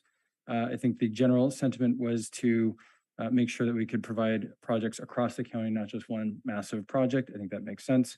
A NOFA, or also known as a Notice of Funding Availability, will eventually be released once we can establish criteria and move forward. And that is my report. Thank you. Councilmember Bushy. I attended with the mayor 2 meetings of the San Rafael Sanitation District. We're handling a major project, replacing a main in Bayside Acres. And we're also adopting some long overdue administrative efficiency measures. So very exciting developments there. I also attended the meeting. Oh gosh, I get this one all the time. Marin County Council of Mayors and Council Members. Marin County. Yep. MCC. Meeting in Novato, where I was delighted to be appointed to the representative to the Marin Transit Board, replacing Mayor Kate when her term ends at the end of the year. And of course, also participated in the interviews. Thank you. Councilwoman Yorin Scolati. Yes, thank you. I attended online the Discordia Mars Project community meeting update that was organized by the Multicultural Center, Marin Audubon, and also the City of San Rafael. So, and it's always great to update our community and see what are the things that are happening around that. Also participated in the Arbor Day. So Bret Hart is the part that I've been going for 24 years, at least 22 since my daughter is 22. And it's just amazing to see not only the one tree that fell down, but some of the ones that I know the community has been asking for more trees in there. So it was an amazing event with like a very well attended. I was surprised. So participated in the quarterly climate action plan from the City of San Rafael. And on that, I would say Rich Code is always like one of the top topics. Also participated in the Marin County Council and Mayor's Council, Climate Action Committee just before the general meeting. And really want to appreciate Corey from the City of San Rafael and also Dana from the county. They were also presenting to all the other cities and municipalities about REACH codes with the idea of really trying to bring that at the county level so we can all, work together. Participated in the policing in San Rafael community meetings. They were very well attended. We had one in October in Spanish, and that we had like 50 people attending in person and 30 online. And then we had the second one last week in English with translation to Spanish, and that was like 30 people in person and 50 via Zoom. So it wasn't planned, but that's how it went. And really want to appreciate Chief Spiller. Our staff was amazing. Christine and Brenna, we were able to do like the hybrid meetings, and it was just amazing to see how much feedback we hear from the community. We did like different community groups, and I really want to also appreciate all the volunteers because we didn't have anybody from the City of San Rafael or police in each individual group, so people could speak up freely. So, and I was very surprised to see the level of feedback and also some of the ideas that the community are coming with. And the one that I was impressed when I was leaving the last meeting, somebody said, well, I think maybe we need to have another meeting on how the community can support the police in San Rafael.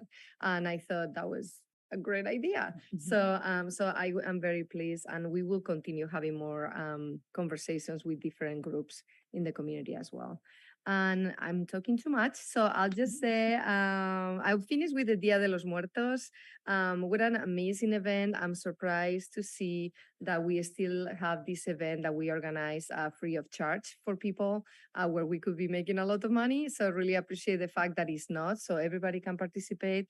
Huge appreciation to the city of San Rafael, to Multicultural Center, and everybody that has participated. It's just like an amazing event, and the music, the activities, just seeing the community all coming together.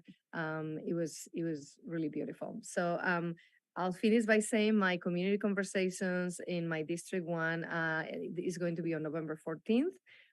So I look forward to seeing everybody next week, 6 o'clock, Pickle Week Park. So thank you.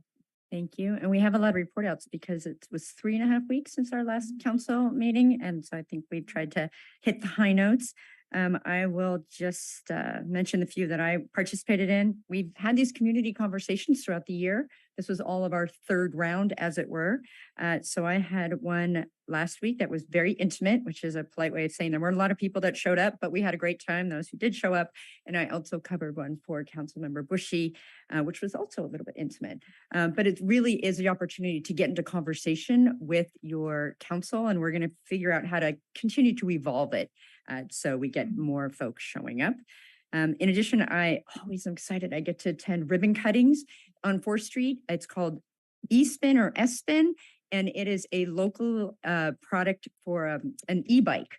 And so it's local. It's not some Trek or those. I'm sure the Trek makes great ones too. But but what I love about it, it's a local business owner, and he's just opened up the store. So go check it out. And the price points are a little bit more accessible.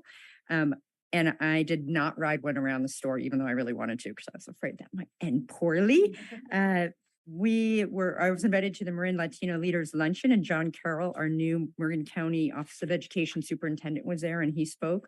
I think Councilmember Renz Gulati, you were there as well for that lunch. And then finally, I will close on the transit. I'm always honored that I get to serve on the transit board as San Rafael's representative. As Councilmember Bushy just mentioned, I'll be transitioning off the Marin Transit Board the end of this year, and she will be taking that role. So thank you. It's such a great board. And then we had our meeting, oh wow, this morning. It seemed like so long ago. And I will just share that Marin Transit continues to outpace all other Bay Area peer agencies in comparison to pre-COVID ridership at 85% system-wide. In August alone, they had 232,000 riders. So it shows it's a very robust system that is well utilized by our community. In addition, we had a recap today about our school passes. The last school year, they gave out over 1,500 youth passes, and they're waiting the figures from this year. It's important to know that 95% of those are distributed free to income qualified students. So it's important to know how we're supporting our school, our youth. Marin Transit added a new route for College of Marin that's being really well received and utilized. And finally, today we had an overview of the Muirwood Shuttle pilot. I don't know if you have gone there recently, but you can't drive there, I don't think anymore unless you have a reservation. You need to take the shuttle. And we had moved the shuttle to the Larkspur Landing Ferry Terminal. And we reviewed the data today, and we're going to continue to have that location available to people because it's been working out really, really well. And the last one, SMART, we've met twice. SMART continues to see its increase in ridership when you compare October 2022 to October 2019. Monthly ridership's at 99%. So it continues to get back to pre-COVID levels.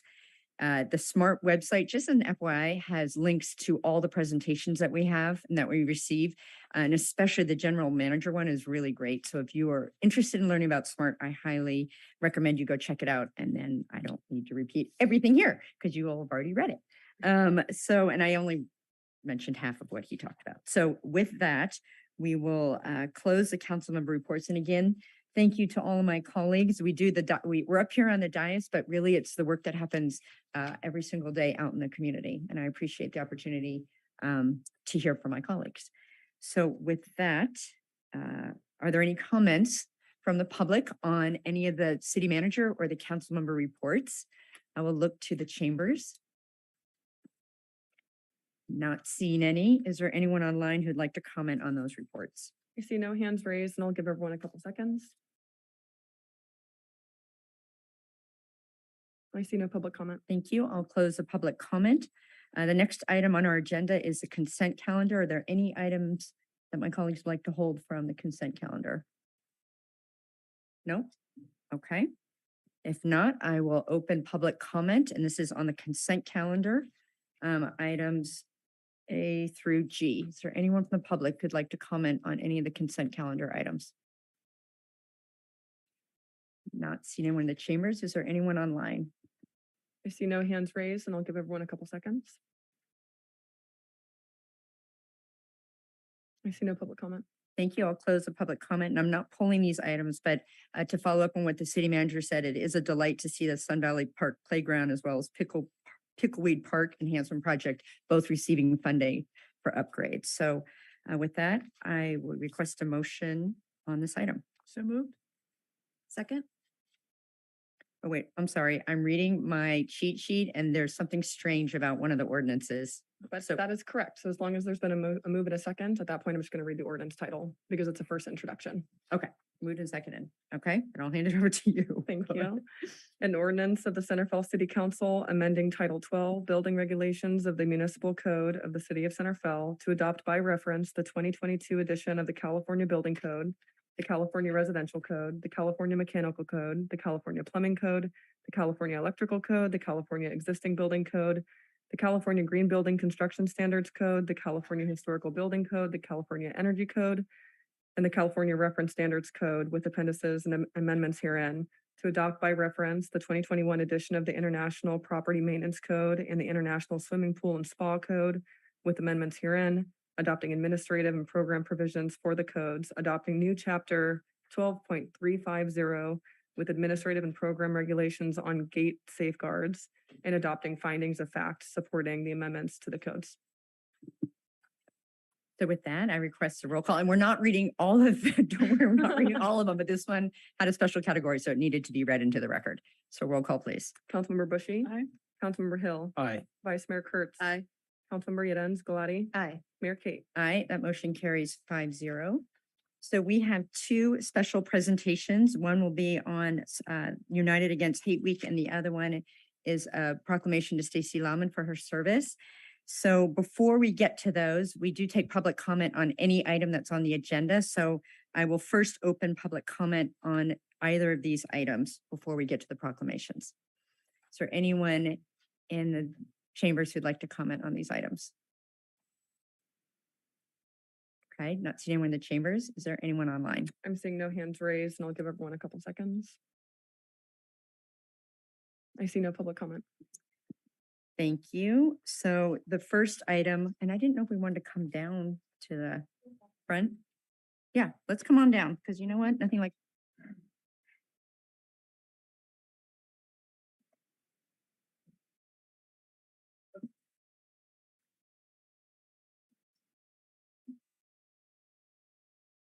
All right.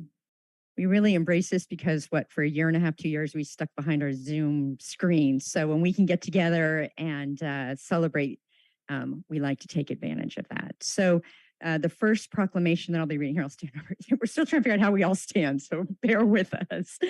It's the United Against Hate Week 2022, and I'll be presenting it to Bernadette Sullivan, who works in the city manager's office. But first, I'm going to read the proclamation. Whereas the United States is a nation of immigrants whose strength comes from its diversity. And whereas it has become all too common to see, hear, and witness racist, xenophobic, anti-Semitic, sexist, homophobic, Islamophobic, and other hateful acts in this country. And deep divisions within our country are the result of extreme ideology, further strengthening a cycle of mistrust and suspicion fueled by fear, anxiety, and insecurity. But we have hope because whereas the city of San Rafael is committed to addressing equality and inclusivity in housing, criminal justice, healthcare, employment, education, and all other aspects of our community. And whereas education, compassion, and cooperation are vital to understanding and embracing differences between people, and we seek to join other communities across the country in bridging divisions and strengthening our communities. Whereas the city of San Rafael wishes to support Not in Our Town, a leading anti-hate organization that serves hundreds of schools and communities across the country who stand against all forms of prejudice and work to build bridges to foster inclusion and equity. And whereas together our community can stand united against hate, and not just this week, but every day. Now, therefore, I, Kate Collin, on behalf of the council and my colleagues, do hereby proclaim November 13th and November 19th as United Against Hate Week. And we pledge the city's full support of the San Rafael chapter of Not in Our Town. And I'm going to turn it over to Bernadette, but I did want to recognize Vice Mayor Rachel Kurtz. She's worked tirelessly behind the scenes to promote this message, to get our businesses involved. I think there was a banner over 4th Street. Really, this is not just a week of work. And you have brought that forward, and I know my colleagues continue to bring forward these ideals every single day and every single week. And with that, I'm going to turn it over to Bernadette. Well, thank you, Mayor Kate and council members. I'm proud to accept the proclamation on behalf of all of our community members, including residents, students, businesses, and city employees. The city of San Rafael and our community is committed to standing united against hate and the efforts of Not in Our Town. To that effort, the city will be spreading awareness by hanging banners that span 4th Street, handing out posters to our local businesses in English, Spanish, and Vietnamese. And if anyone is interested in joining the city, you can pick up a poster in room 203 here at City Hall, or you can go to get a United Against Hate poster at www.unitedagainsthateweek.org. The City of San Rafael's Public Library is releasing a United Against Hate reading list, and that'll be available November 14th. Also, November 14th, the city will be launching its social media campaign, so make sure to follow at San Rafael Awesome on Instagram. I would also like to acknowledge the county and the work that they are doing to support United Against Hate Week. We are very grateful to collaborate with them in this effort. The county DA's office recently hired a hate crime investigator, and we want to commend them on this step to furthering commitment to fighting hate in our communities. Each and every day, we have the opportunity to do our part, to stand against bias and make a difference. The city of San Rafael is pleased to stand united against hate.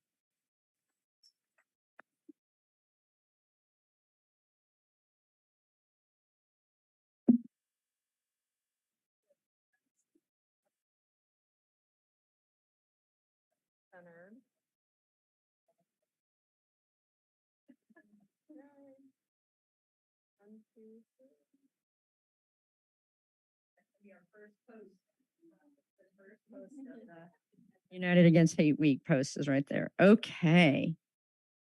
I would love Stacey to come on down. Thank you for being here. So this is always a special proclamation when we can recognize people that have given their time and their energy to the city. And I'm pleased tonight to give this proclamation to Stacey. She served on the Park and Recreation Commission, the city of San Rafael from 2015 to 2022. And whereas Stacey served in an advisory capacity to the city as a Park and Rec Commissioner and became an integral part of the commission, attending numerous park tours and neighborhood events and taking great pride in representing the city of San Rafael. And whereas she provided advice and insight in relation to a variety of projects and initiatives that included the integration of the Library and Recreation Department, the launch of the citywide Park and Recreation Master Plan, the allocation of Measure A funding, the development of departmental policies and procedures, improvements to Beach Park through the partnership with Terrapin, as well as development of major improvements to park and rec facilities citywide. including the renovation of Victor Jones Park, Pickleweed Park, and Albert Park playgrounds, installation of a new restroom at Bret Hart, and numerous upgrades to many neighborhood parks. And whereas Stacey has served the city of San Rafael with honesty, grace, diplomacy, and great integrity, making certain along the way that each solution advanced and improved the quality of life in San Rafael. Now, therefore, I, Kate Collin, on behalf of the city and my colleagues, do hereby proclaim my sincere appreciation to Stacey for her important contributions and community service to the city of San Rafael. You guys have to clap for this. Would you like to say a few words? I'd just like to say thank you. And I want to encourage other people to volunteer with the city of San Rafael because it's such a pleasure and it's such an opportunity to learn about your city and meet other people. And it's very rewarding. So that's all. Thank you. We're better for you having been a part of it. So thank you. Here, we're going to do a photo. Here's your proclamation.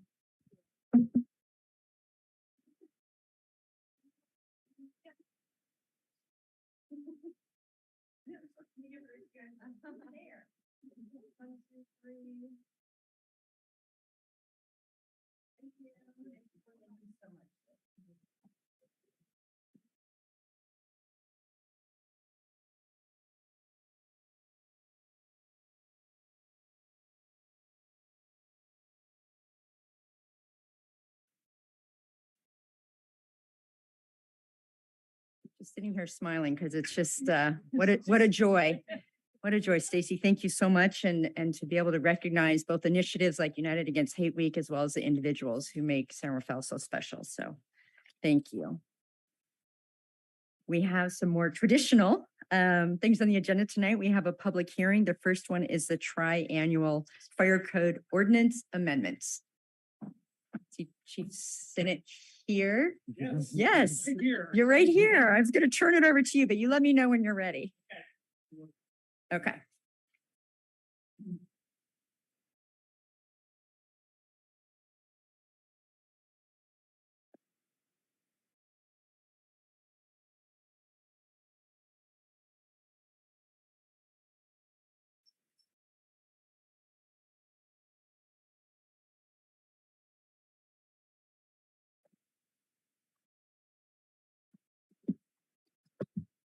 Good evening, Mayor Kate and members of the City Council. Sorry for that little delay there, No, it's technical fine. difficulties. Do you want to do it in slide? It doesn't matter to me, Yeah. but do you want to do it in slide I would love to do it in slide. format versus Yeah. no format? Just trying to follow direction here. There, just Thank make you it a so little bit. much. There we go. Okay. Okay, We're ready for we're it. off and rolling. Okay. On behalf of Fire Chief Darren White, tonight we are asking you to consider adoption of Ordinance 2020, the California Fire Code 2022 edition, and related documents. This is the regular triannual update that occurs along with the package of building codes that was introduced earlier this evening on consent calendar.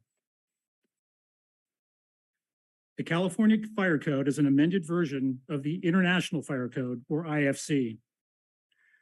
With each 3-year cycle and led by the California State Fire Marshal's Office, the IFC goes through an extensive and collaborative review process with multiple stakeholders in order to create the California Fire Code. The IFC is amended to reflect hazards, threats, and conditions unique to the state of California. Prior to the cycle becoming law, local jurisdictions have the authority to further amend the California Fire Code based on climatic, geological, and topographical conditions. The fire code works in tandem with building codes.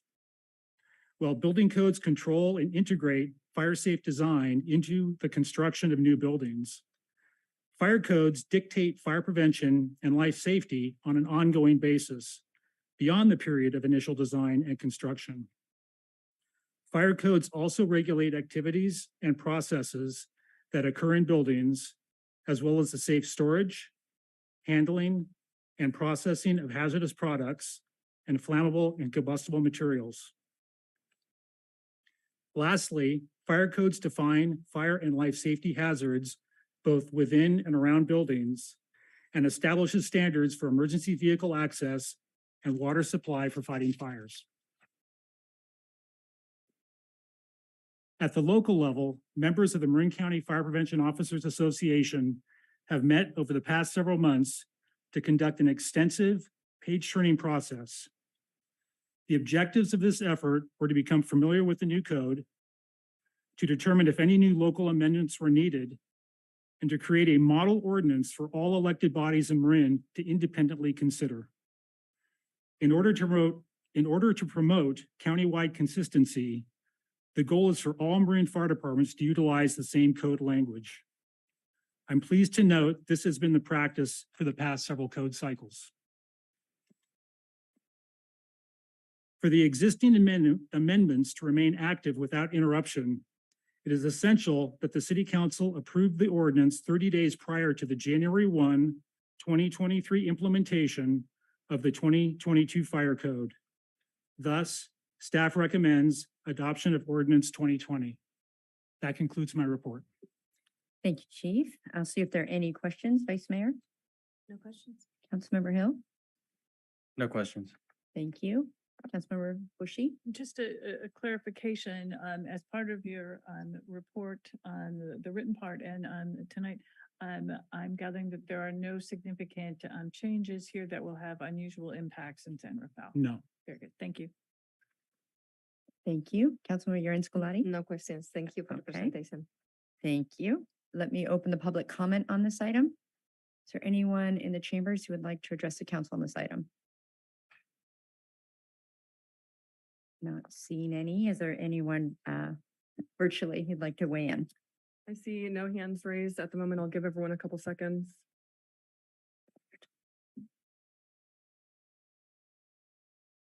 I see no public comment. Thank you. I will close the public comment and bring it back unless there's any further comments. I would entertain a motion that needs to be read in. I have my glasses on. Okay. I move that we recommend at final adoption that we adopt ordinance number 2020 and ordinance amending chapter 4.08 of the San Rafael Municipal Code to adopt by reference the California Fire Code 2022 edition with amendments, the International Fire Code 2021 edition, and Appendix A of the 2021 International Wildland Urban Interface Code, and adopting findings of fact supporting the amendments to such codes. And I'll second. Moved and seconded. Roll call, please. Councilmember Bushy. Aye. Councilmember Hill. Aye. Vice Mayor Kurtz. Aye. Councilmember Scolati. Aye. Mayor Kate. Aye, that motion carries 5-0. Thanks, Chief Senate. Thank you. Thank you. Okay, thank you to our TAM partners for being so patient. I'm looking at my clock here and it says 8:50, but I remembered it hasn't changed. It's actually 7:50. So this item is US 101 580 Multimodal and Local Access Improvement Project. I see Director Miller here. Go ahead. Hi, thank you, Mayor and council members. I am April Miller. I'm the Director of Public Works. So tonight, we're here. One of our partners at the Transportation Authority, Marin, is here to provide a quick update on the 580-101 project, and additionally, provide the results of an interchange study that they did. So I'm going to introduce Ann Richmond, the Executive Director of TAM. Thank you, Director Miller. Ann. Hello, good evening, everyone. Ann Richmond, Executive Director at TAM. And I'd like to start by thanking Mayor Kate and the council and staff for inviting us here this evening. We appreciate the opportunity to provide an update and to receive any feedback. So tonight, the project team will present an update on the 580-101 project and also a brief review of a proposal on I-580 for a new interchange. So just a little background on that interchange proposal. TAM was approached by an organization called Resilient Shore regarding a concept for a new interchange on I-580 in East San Rafael. While we had our consultants under contract, we agreed to do a quick proof of concept review, and we have shared this review with the Resilient Shore folks and some others, and we will be presenting an overview of that here this evening. Regarding the 101-580 project, we were last here about a year ago, and while the team has been hard at work on this project, particularly in some detailed work with Caltrans, I would like to note that the project is still in an early phase. There's a lot of technical work yet to come, and we are expecting to kick off the EIR process in 2023. So there will definitely be more opportunity for public review and input over the next couple of years at least. So with that, I'd like to introduce Connie Vermeer, who is the project manager for TAM, and she'll walk through a few slides. Good evening, Mayor Kate and council members. I'm going to try to use this little pointer here because there's going to be some maps that we're going to be looking at that get a little complicated. So I'm hoping thank you. I'm hoping that'll help you to follow along, and I apologize to folks who are watching via Zoom. You won't be able to see that. But just first, just the general area that we're talking about. You can see right here, this is the 580 corridor and the Richmond San Rafael Bridge. And then you have 101 that runs this way that connects to 580. And then the East San Rafael area is over here. So just to give you a little bit of context to start. So as Anne mentioned, we were approached to do a study primarily to provide some additional or alternative access to and from East San Rafael. As many of you know, that's a very congested area, and there's really only one main in and out to the area via Bellum Boulevard and the Bellum Boulevard interchange, and also to provide an additional evacuation route for the area. The study was initiated to evaluate an interchange concept midway between Bellum Boulevard and Sir Francis Drake. It was a planning level study. We did some design work, just about 10 to 15% design to lay out what the interchange would look like. And we did an evaluation of some of the property or right-of-way impacts that such an interchange would have. Design considerations that you'd have to consider, and environmental issues and costs. I want to note that a traffic analysis was not part of this study, and we did not evaluate other interchange concepts. We just agreed upon one interchange type to look at. We did coordinate in advance with the Resilient Shore team and the city of San Rafael and some of the county supervisors from the area to agree on the scope of the study and the assumptions before we began our work. So this is the general location that we're talking about. Bellum Boulevard is right here. You have I-580 that runs here to Richmond San Rafael Bridge. We have Kerner Boulevard right here that currently doesn't go all the way through. There's an open lot in this area where Kerner Boulevard ends and then continues on the other side. We have Francisco Boulevard East, frontage road that runs parallel to I-580, very close proximity to 580. And then on the other side, we have Anderson Drive. And as you can see, this is a very built up area. There's lots of development on both sides of the highway. So there's not a lot of room for new construction projects. So it's a little challenging when you want to build something new. Also, just to orient you, Home Depot's up here, and the CMSA wastewater treatment facility is down here.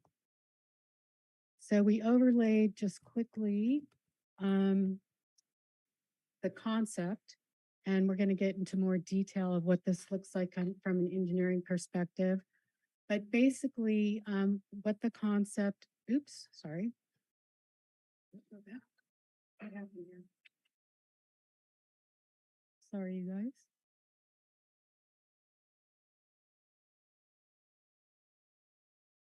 Okay, here we go. I'm back on track. Sorry about that.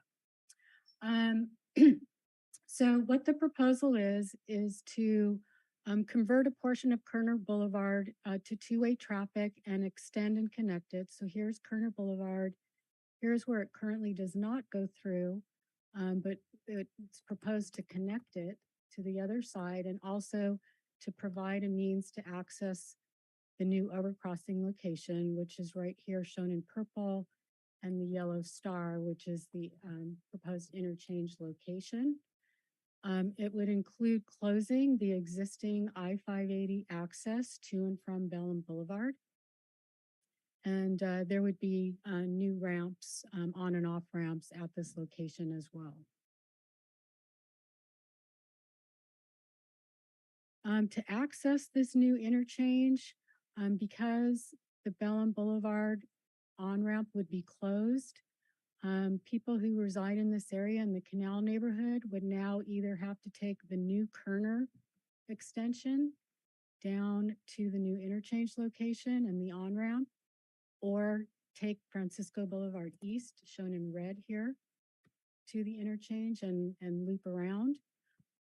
Or if you were on the other side of I-580, you could take Anderson Drive up to this location. So that's just how the traffic circulation for a new interchange at this location would look like. Some of the assumptions that we agreed upon was to look at a standard diamond interchange designed to Caltrans standards. And the reason why this type of interchange was selected is because it tends to have the smallest footprint and least amount of impact. So that's why we chose to look at that interchange type. We maintained the center line and profile of the I-580 freeway. And we did not look at any sea level rise impacts. The freeway would stay at its current elevation, and also the closure of the existing Bellem Boulevard on-ramp to East I-580. So this is an engineering drawing of what the interchange would potentially look like. Oops, I apologize because I keep pressing the advance button instead of the pointer button. Okay, here we go. All right. So this is Kerner Boulevard, which, as I mentioned, would be extended through this lot area right here. And it would connect to this new overcrossing. There are some retained fills and retaining walls shown in purple for the overcrossing itself here and the new on and off ramps. And then the kind of orangish color here are the new bridge structures. Anderson Drive would have to be pushed out a little bit into the existing hillside over here in order to connect to this new overcrossing. The CMSA facility right here, the wastewater treatment plant, has a driveway right in this area that would need to be maintained, that this new location of interchange would conflict with. And due to the trucks that need to access this facility, there needs to be a rather large truck radius right here off of Anderson. That would be the new driveway entering the CMSA facility. I'm gonna, and Francisco Boulevard East on this side, in order to accommodate these new on and off ramps, would need to be pushed out to the north direction here to make room for these ramps. And then there's ramps on the other side. So I don't have a profile drawing to show you, but if you can imagine, you have a new bridge over I-580, it's 25 feet up in the air, and you need to be able to get to that bridge. So on either side here, you have retained fill on both sides to get you up to that elevation. And then same if you wanted an on and off ramp to go on and off, you would be starting up here at 25 feet elevation, and you would have to, you know, either come down or come up to that point to access the overcrossing. So those are the general features of the design. And the total cost that we estimated is between 270 and 300 million. And that includes all the right-of-way, design, construction, environmental costs. So we looked at what some of the impacts would be for such a project, including property impacts, traffic considerations, design considerations. So first, I'm going to show you what some of the property impacts would look like, which are shown in blue here. The impacts on this side of the freeway are due to the relocation or shifting of Francisco Boulevard East right here to accommodate the new ramps.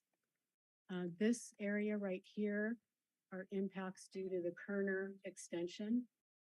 And then the impacts are the other side are due to maintaining the CMSA driveway access and the shifting of Anderson Drive into the hillside. We estimate a total of 15 parcels requiring full acquisition and 21 to 25 parcels of partial acquisition.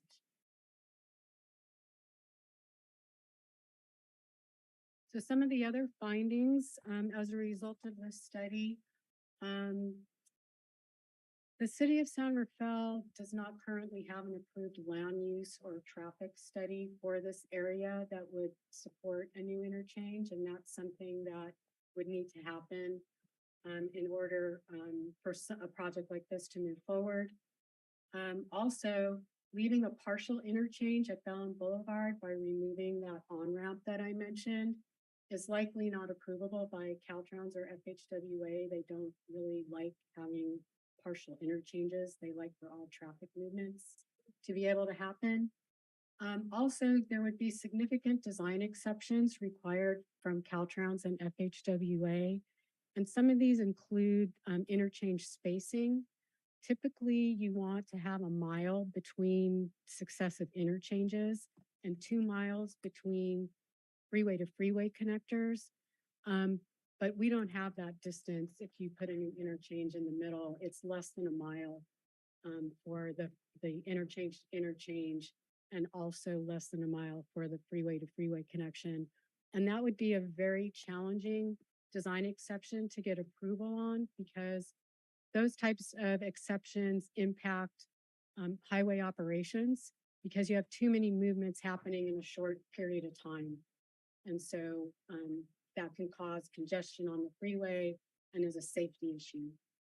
In addition, the truck access to the CMSA facility would be restricted by a steeper grade of 8%. It's currently 6.5%, but the grade would be steepened to 8% in order for Anderson Drive to connect to the new overcrossing. And that would be challenging for truck traffic trying to access the CMSA facility. So some of the other things that we looked at, or impacts that we looked at, were environmental. There would be some wetland habitat and open space impacts for the Kerner extension and along Anderson Drive. There would be visual impacts from structures and retaining walls on both sides of I-580 that would range from 25 to 35 feet in height. There would be a longer travel distance to and from the canal neighborhood to access I-580, which could be a potential environmental justice issue. And some of the right-of-way impacts that I showed you on the previous screen would be rather substantial on both sides of the freeway due to the realignment of Francisco Boulevard East and the realignment and steeper grades on Anderson. And the numbers of the acquisition are shown there again. The cost of the interchange is costly and unfunded, 270 to 300 million. And the proposed 101-580 multimodal and local access improvement project, which was formerly the 101-580 connector project, the cost would increase for some of the alternatives that would have to navigate through a new interchange. So some of the conclusions are that a land use study and by the city of San Rafael would be needed to support a new interchange. But the good news is that the area has been designated as a priority development area, or PDA, and the city has applied for an OBAG grant to start those studies next year. And during those studies, the land use can be determined and the transportation needs and any infrastructure to support that. The impacts to highway operations, the close interchange spacing and freeway to freeway distances that I mentioned do not meet Caltrans trans or FHWA standards and would be difficult to be approved. And this would be true no matter what type of interchange you would, perhaps design. We looked at one case here. Closing on and off ramps at Bellum Boulevard would also be difficult to approve, and it may be of a concern to the community and trigger environmental justice issues that would need to be vetted more thoroughly. There's the business right-of-way visual and environmental issues that would require further evaluation. And the interchange is very expensive and unfunded.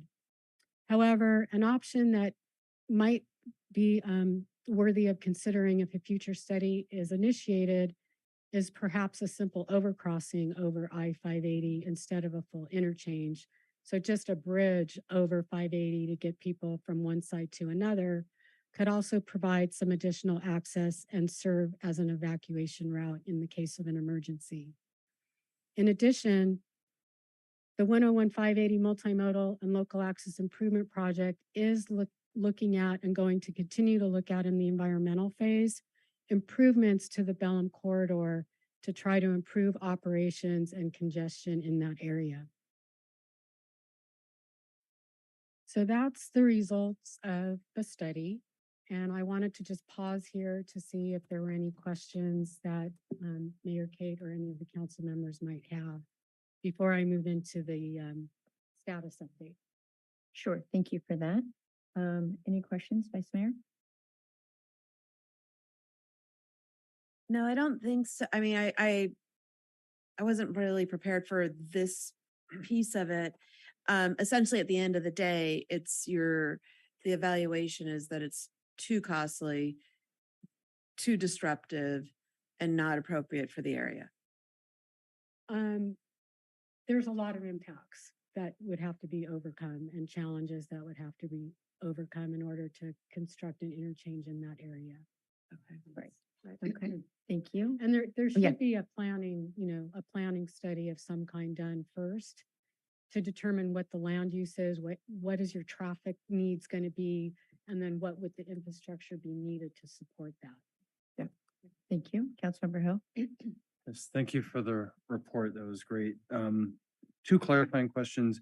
When you talked about the partial interchange, does that mean that to make it less partial would mean to remove it altogether and there's a cost associated with it, or was the design concept to include a partial interchange? The design concept initially it was proposed to close both the on and off ramp to I-580 at Bellum. But when our engineering team looked at it, the on ramp would have to be closed because it would be too close to the new off ramp at the new interchange. And we also have the proposed planned connector that would be coming into 580 in that vicinity. And so there's too many traffic movements going on. So that on-ramp would have to be closed. But we determined that the off-ramp could potentially remain open because you didn't have those same conflicts. And so by partial interchange, we mean like you don't have all the traffic movements. You'd be removing one of those movements. Gotcha. And then just to clarify, the proximity is really a matter of safety. Is that the? It's safety and highway operations. Okay. So how traffic merges, when you get on the freeway and you have to merge over a lane, or if you're trying to get off the freeway and you have to merge over, if you don't have a long enough distance, it can cause congestion when you're trying to get on and off. There's a lot of closely spaced interchanges along 101 that you're probably familiar with between, say, Sir Francis Drake and Corte Madera. And there's a lot of weaving, that goes on between the people trying to get on and off the freeway and the people who are on the main line. And so that's what you're trying to avoid. Thank you. And then, and maybe this is not the scope of the study, so obviously you may not be able to answer it, but the simple overcrossing concept, obviously juxtaposed to the number that we saw on the screen, would you be able to hazard a range on what a simple overcrossing might cost? I don't know if I'm sorry, let me check with my team. We did not, but we could certainly get back to you with a number. Okay, but certainly I think you characterized it as significantly less than the number that we saw. Yes, because you wouldn't have the on and off. They're really the biggest impacts are because you need to try to fit in on and off ramps and you're in a very confined space. There's really not enough room, on either side of 580 for some new ramps, really. So that's why you have to then, shift the roadways and then you start impacting the businesses. And so you kind of have this domino effect. And this is just my final question just to indulge that line of the simple overcrossing. You would still have to acquire the parcels to do the truck underpass to CMSA. Is that right? I'm not sure because Yeah. you would still have to.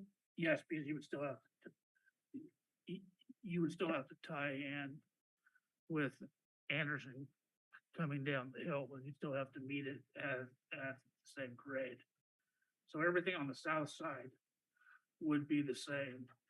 But on the north side, you would not have to move Francisco Boulevard East. So all of that would be saved. Okay, got it. Thank you. Thank you. Those are my questions. Thank you. Yes, and again, this is just a proof of concept discussion that Tam is sharing with us. Councilmember Bushy, go ahead. I would like to pick up on the simple over on the pass idea and take us all back in time to a time before Director Miller was here. But there was a time, someone tell me that this didn't really happen, when we were talking about a simple overpass at Irene Street. That was there, it was in, gosh, I think one of the general plans. So great minds think alike, I think. Yeah, this is in the same vicinity. in the same What we vicinity. looked at is in the same vicinity and based on kind of the geography, topography that's out there, the location is actually a pretty good one, relatively speaking, compared to, what's along the rest of that corridor. But, that could certainly be studied further to see if that was, the appropriate location or if it could be moved somewhere else where you maybe had less impacts.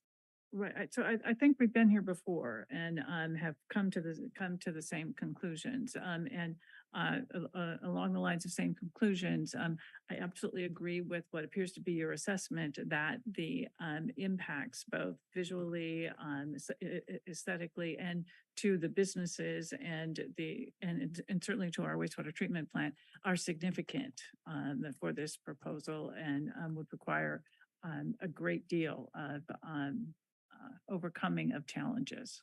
So thank you for that. Thank you. Thank you. Councilwoman Micah?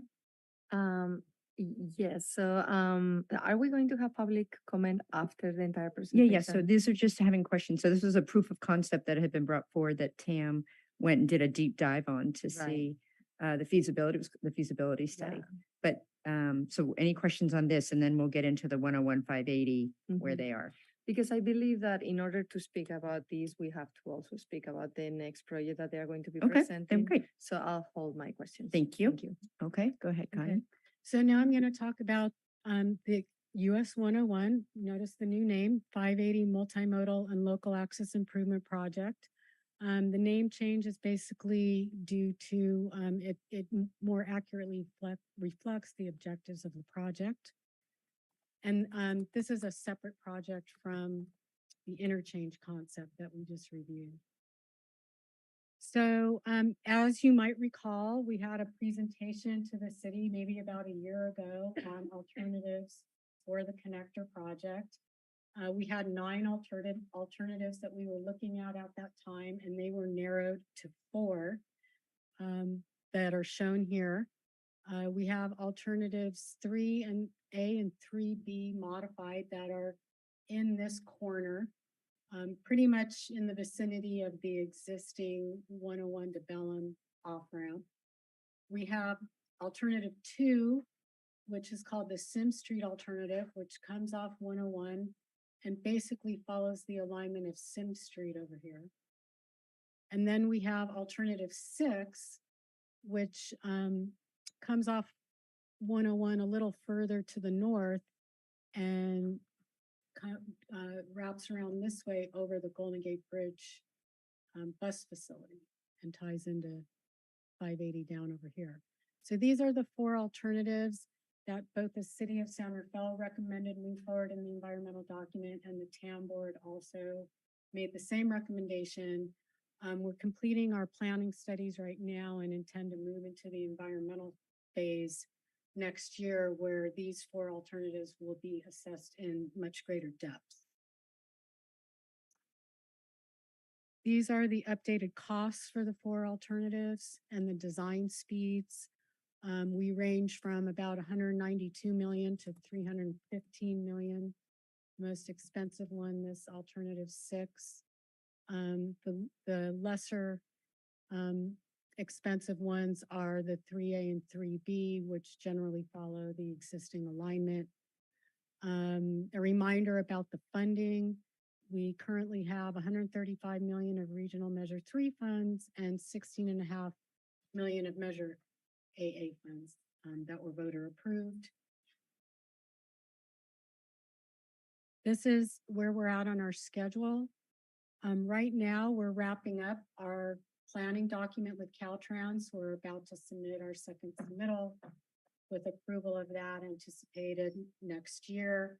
And we plan to have our environmental scoping meeting next year as well. And we would start then the environmental process, which we anticipate to be about a 3-year effort. And during that time is when all the in-depth studies will be done in terms of traffic, noise, air quality, et cetera.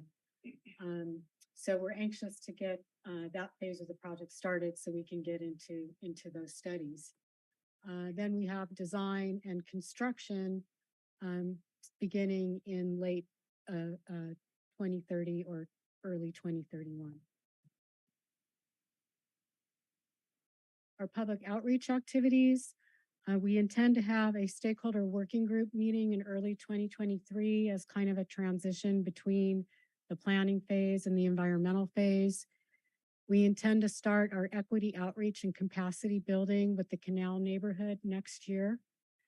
We're going to continue our coordination with the City of San Rafael and Community Development and Public Works departments, particularly on the Bellum improvements, and we will also be working with the communities on those improvements as well. And as I mentioned, environmental scoping is planned for 2023. So that's the quick update. Are there any questions? I'm sure we will have some questions as well as input. So thank you, Connie. And I appreciate Tam coming here. I know you've been working on this, as your timeline shows, for well over a year, and felt it was important that we have the conversation publicly, as well as hear from the council any concerns as we are working, as you work through this process. So let's do questions now. We'll save comments for after. Vice Mayor, questions.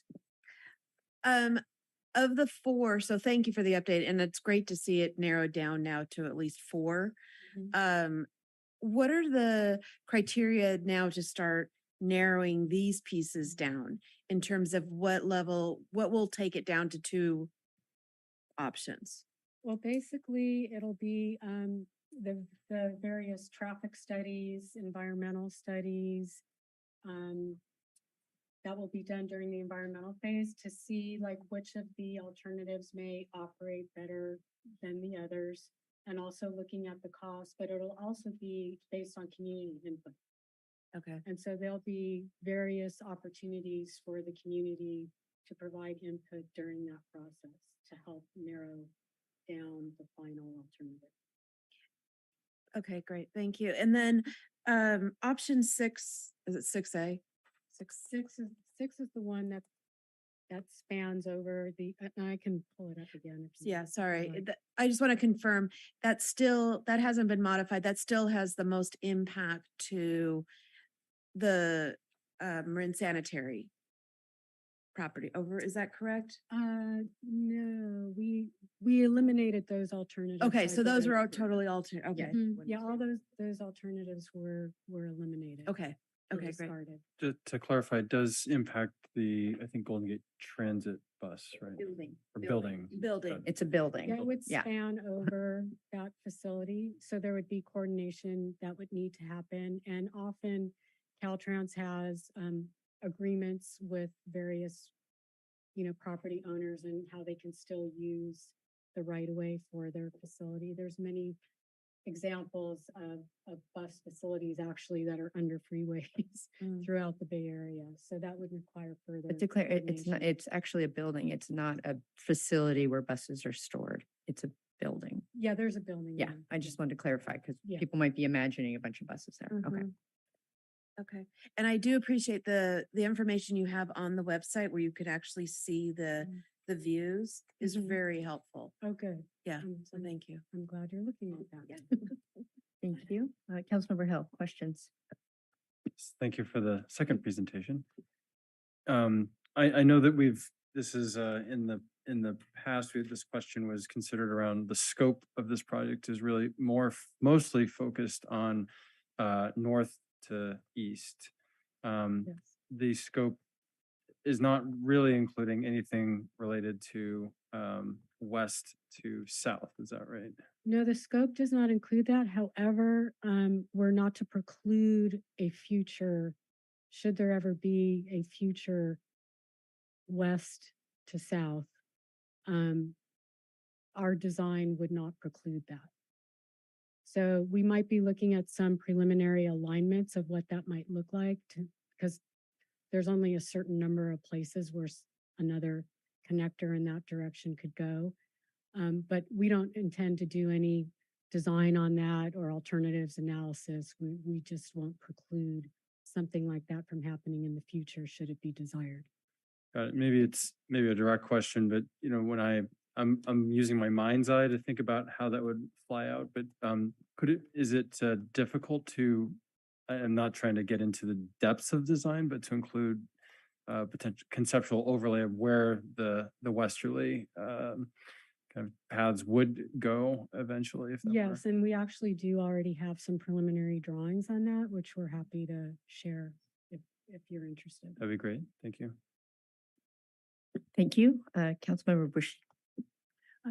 I would just like to confirm that as you are undertaking these studies over the next couple of years, which will be integral to the evaluation of these options, that your agency will be in close contact with our staff and other agencies and municipalities to get complete agreement on the assumptions and the details that you will be putting into your studies. I'm particularly thinking of your traffic study. Yes, and we do have various committees for the project. Our TAC committee includes members from various different public agencies, Marin Transit, City of San Rafael, City of Larkspur, Contra Costa County, and others that we meet on a regular basis, and they're very involved in the process. And are they involved in the nitty-gritty details and the assumptions that you are making? And if they have objections or suggestions for alternatives, you would be open to adopting them? We would be open to considering their input, yes. That's what the committees are for. Okay, all right, thank you. Thank you. Councilmember Urens-Gulati, any questions? I do, thank you. So thank you so much for the presentation, also for being a great partner of the City of San Rafael with many of the other projects that you are funding. Really appreciate that. And also for the patience with me, because I know for the last year we've been going on different field trips. We had many meetings and really appreciate that. So when I'm thinking about this project, the first question that I have is, and I know it's been a year, but what is the problem that we are trying to solve? Because I'm looking at the, and at the proposal from Resilient Shores, and I see address congestion on Bellan Boulevard, provide additional alternative access to and from San Rafael, provide additional evacuation route. When we are talking about this new multimodal project, what I'm understanding is that we are trying to help with congestion in 101. But I commute every day from Southern Marin to San Rafael, and I get stuck on the exit to Bellam from the top of the hill. And by talking to you, you have mentioned that all the cars right now that they go to the Richmond Bridge, they go through Sir Francis Drake. So that's what I have understand, from talking to you. So which means that in any of the four options that you have right now, not only it would then alleviate the traffic in San Rafael, but actually will completely increase the traffic because in addition to the traffic that we have right now in San Rafael, we will be having all the cars that they are going to Richmond Bridge. So that is the fundamental first question that I have. Why are we only looking in San Rafael and not other options in Sir Francis Drake for the environmental report? Well, we did look at some preliminary options in Larkspur, and there's really no room to do anything in Larkspur. And there has been some prior improvements that TAM supported, where we widened Sir Francis Drake kind of on the east end and fixed that merge area and looked at the signal timing and fixed some of that to make traffic flow on Sir Francis Drake more improved.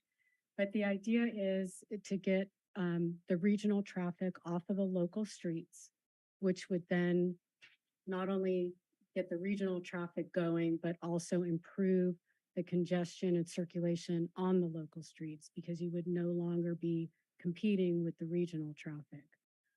It's important that the transit hubs at Smart and Larkspur Ferry have access for local people. So getting the regional traffic away from those major transit hubs so they're more accessible to local traffic to use.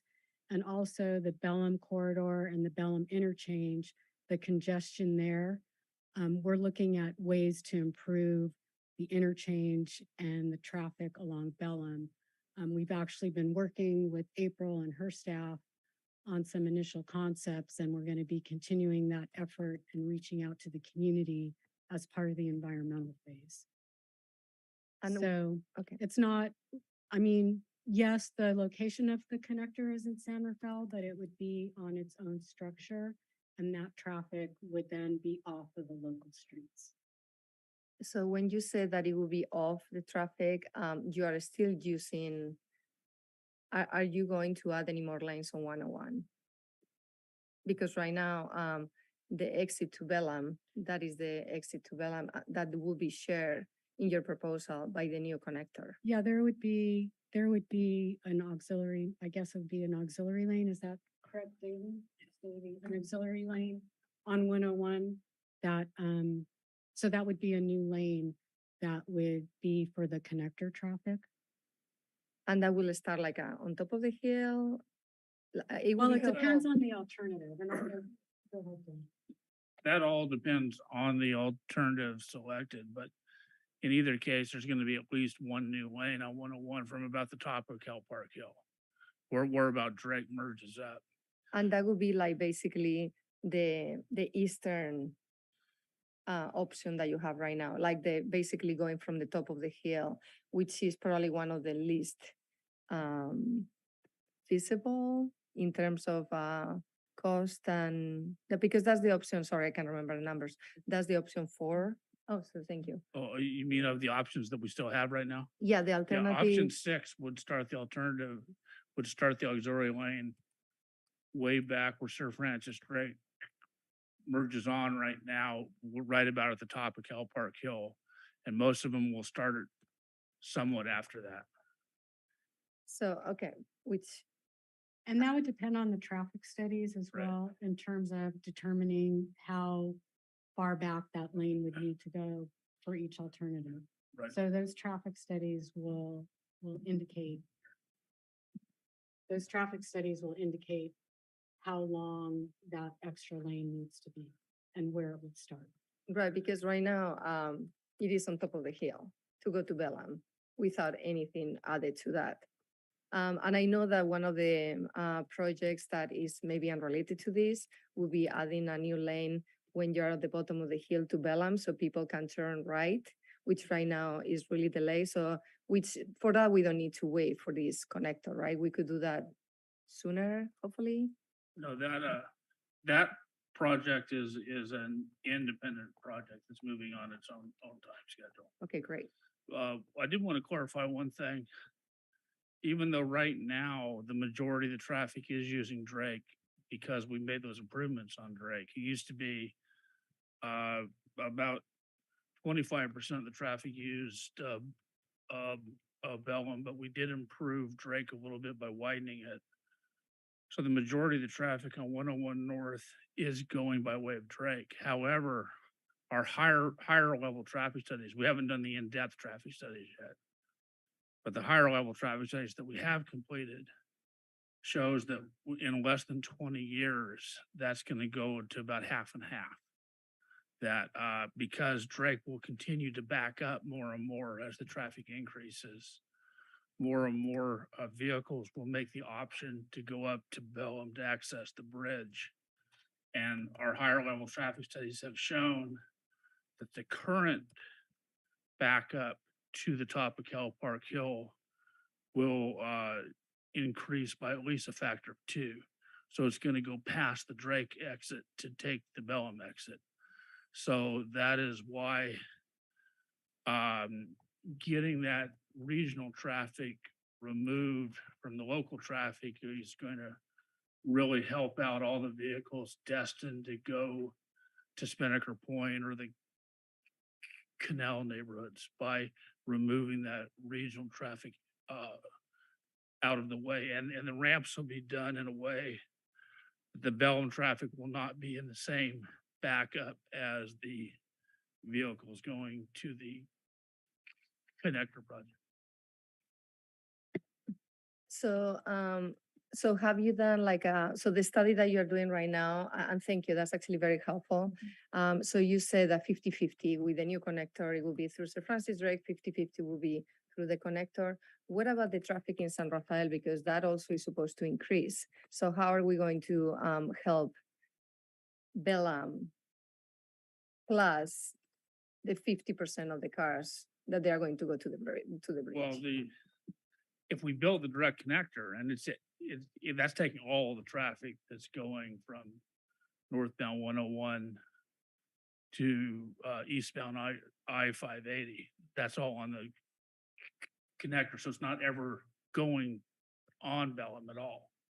It's being Yeah. moved. No, I understand that, but I'm just thinking, you have like that connector with the cars going, you have cars going 101 south, taking the 580 to go to the Richmond Bridge that is backing up right now as well. There's just like a lot of backing up, and I just don't see, what I see with this project is that all the cars, we already have a big problem in San Rafael with traffic, and this is going to bring 50% of the traffic to the Richmond Bridge, to the area. Whether it's not taking the Bellum exit, is still going to go on 101. Well, no, that's if we do nothing. That's what's going to happen. If we never build a connector, half of the traffic going to the bridge is going to be using the Bellum off ramp. So it's going to really increase the backup for Bellum. We're trying to eliminate that backup by building the project. Okay. And we talk about like that there were some other, maybe some options, like when we were talking about Sir Francis Drake, it still merges 2 lanes into one when you go through San Quentin. You could do like 2 lanes. So there were like different alternatives. So my question is, why aren't we studying those alternatives in addition to these alternatives? Why are we only looking to San Rafael for all the alternatives? We started the process and we opened it up to all possible alternatives. We had 13 alternatives. And then, we narrowed it down to these 4. But through a process of cost benefit analysis, impacts, is it possible to be built because of all the regulatory agencies and a whole bunch of other factors to go into that initial reduction. And these are the remaining 4. Right. Okay. You also talk about when you were coming up with these alternatives, I'm a little bit confused because I know that you had like a task force looking at the alternatives, and recently I learned that two of the people that they are in the task force, the CEO of the Chamber of Commerce, and Stephanie Plante, they didn't know anything about the latest progress. So I was a little bit surprised to hear that. So I'm curious to see how are you reaching out, because you mentioned in here that you're going to be doing like equity outreach and capacity building with the canal. So I'm just curious to see when you came up from all those alternatives to these alternatives, how have you reached out to the community? Are they really aware of what's happening? And are they really aware of Measure A8 funds to be used for this? Well, we had about 6 stakeholder working group meetings in 2019 and starting in 2020 and 2021. For the past year, it's been a little quiet because we've been doing our planning study. We got all the community input, and then we had to put together the study report and submit it to Caltrans, and there's been back and forth. So there really hasn't been a whole lot happening since the alternatives were narrowed down to this 4. We did meet last week with the Chamber of Commerce, with John. Yeah. And Joanne Webster, and gave them an update. And we do plan to meet with the stakeholder working group again in January. And there have been a couple of emails that have gone out over the past several months to the stakeholder working group just to try to, let them know the project is still ongoing and whatnot. But there hasn't been very much to report on over the past year because our engineering team has been preparing the study report. Okay. Okay, well, thank you so much. So, but it'll be picking up again soon. Yeah, okay. Well, thank you. I don't have any more questions for now. We are doing public comments? In a moment. Okay, thank you. I just have a few questions before we Sure. get to public comment. So you had mentioned, so as I'm thinking about the context for this conversation and the planning, we have the Canal Transportation Plan, which thank you, Tam, for getting those dollars, competing and bringing those dollars. So that's very much a planning effort having to do with all of East San Rafael, right? And it has some specific delineators. So I'm thinking about how does that intersect with this? And then also you talked about the priority development area, also called a PDA.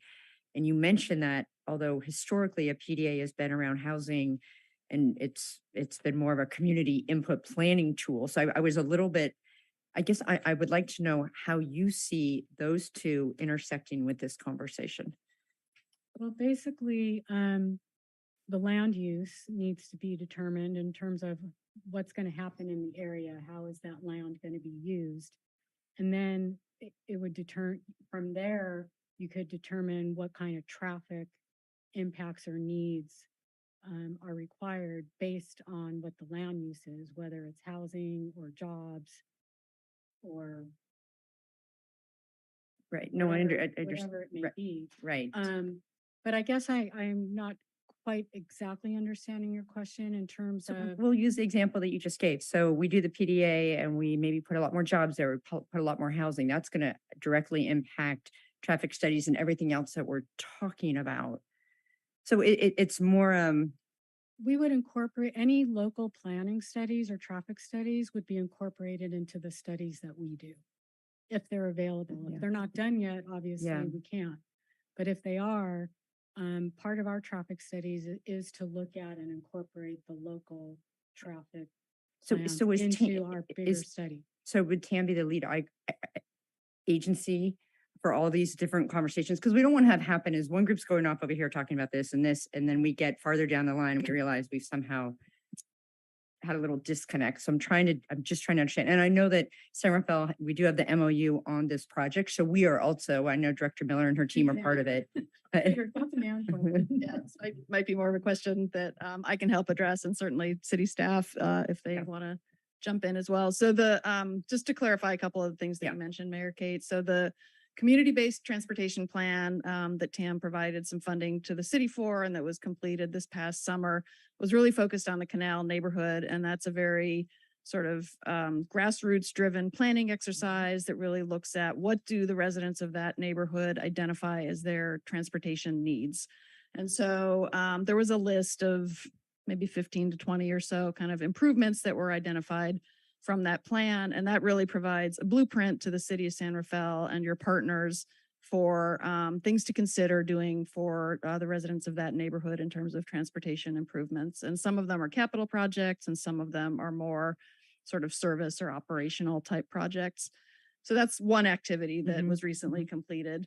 A PDA planning effort would be a little different. And I think the PDA that was identified for East San Rafael includes more of East San Rafael than just the Canal neighborhood, if I'm remembering correctly. Yeah, it does. It's East and West Francisco. Yeah, so that effort would really be looking more at sort of land use, zoning, traffic elements, housing, business sort of activities and what sort of business uses would be permitted or encouraged there. And then that would also lead to certain kinds of information about traffic. And sometimes these PDA studies include traffic analysis, VMT, vehicle miles traveled analysis. There might be a CEQA document that goes along with it. So it's a completely different kind of planning effort than the community-based transportation plan. It's much more technical, but it does also include opportunities for community input.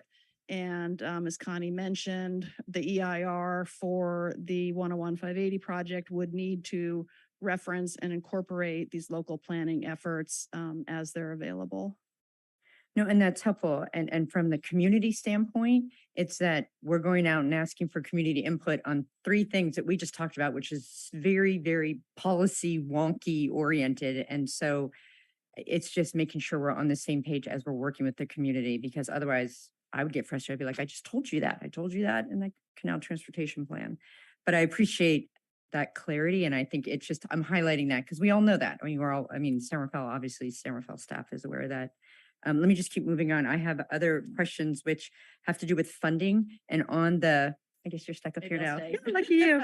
So the funding that Connie referred to for the RM3 and the Measure A, that's specific to this project. Those are not reassignable, as it were, right? They are specific to the 101-580 project. To that project. So anything else that we were to come up with, a flyover down farther, those funds could not be used for that, right?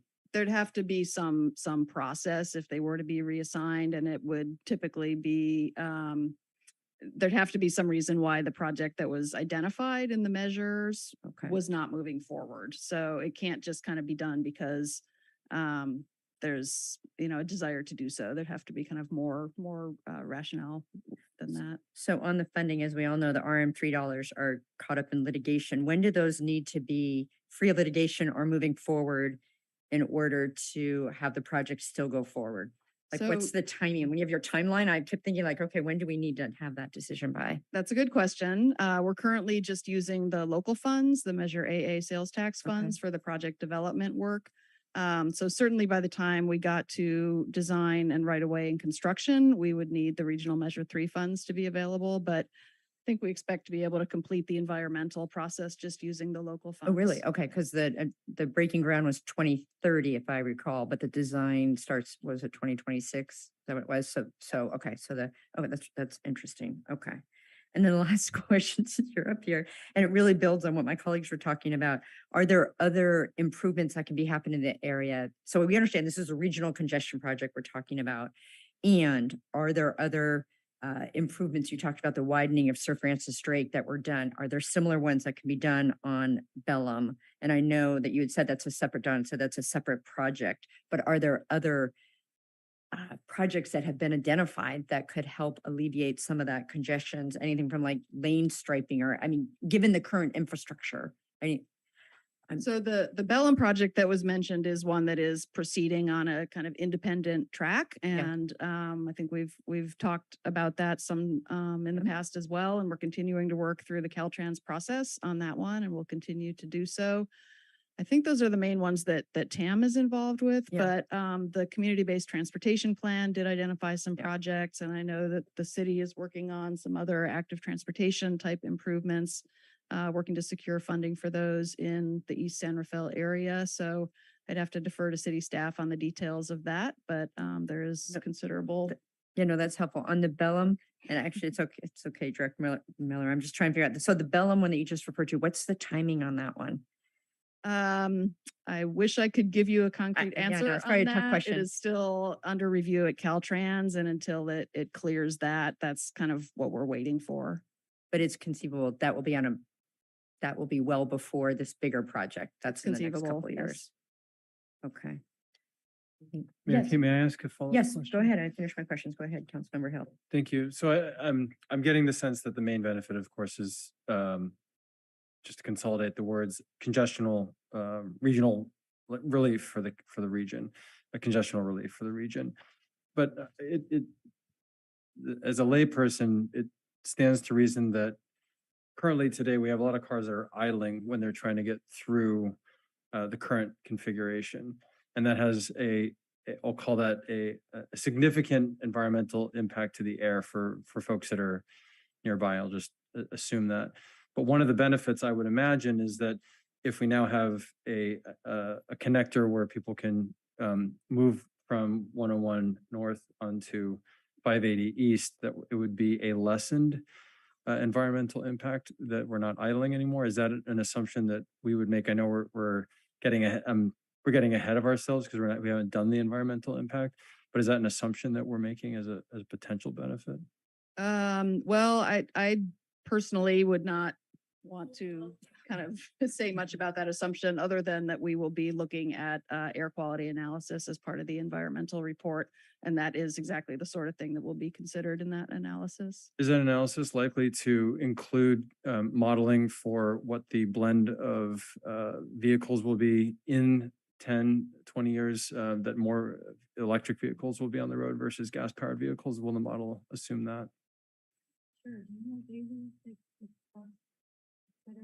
don't think it would be to that degree of specificity, but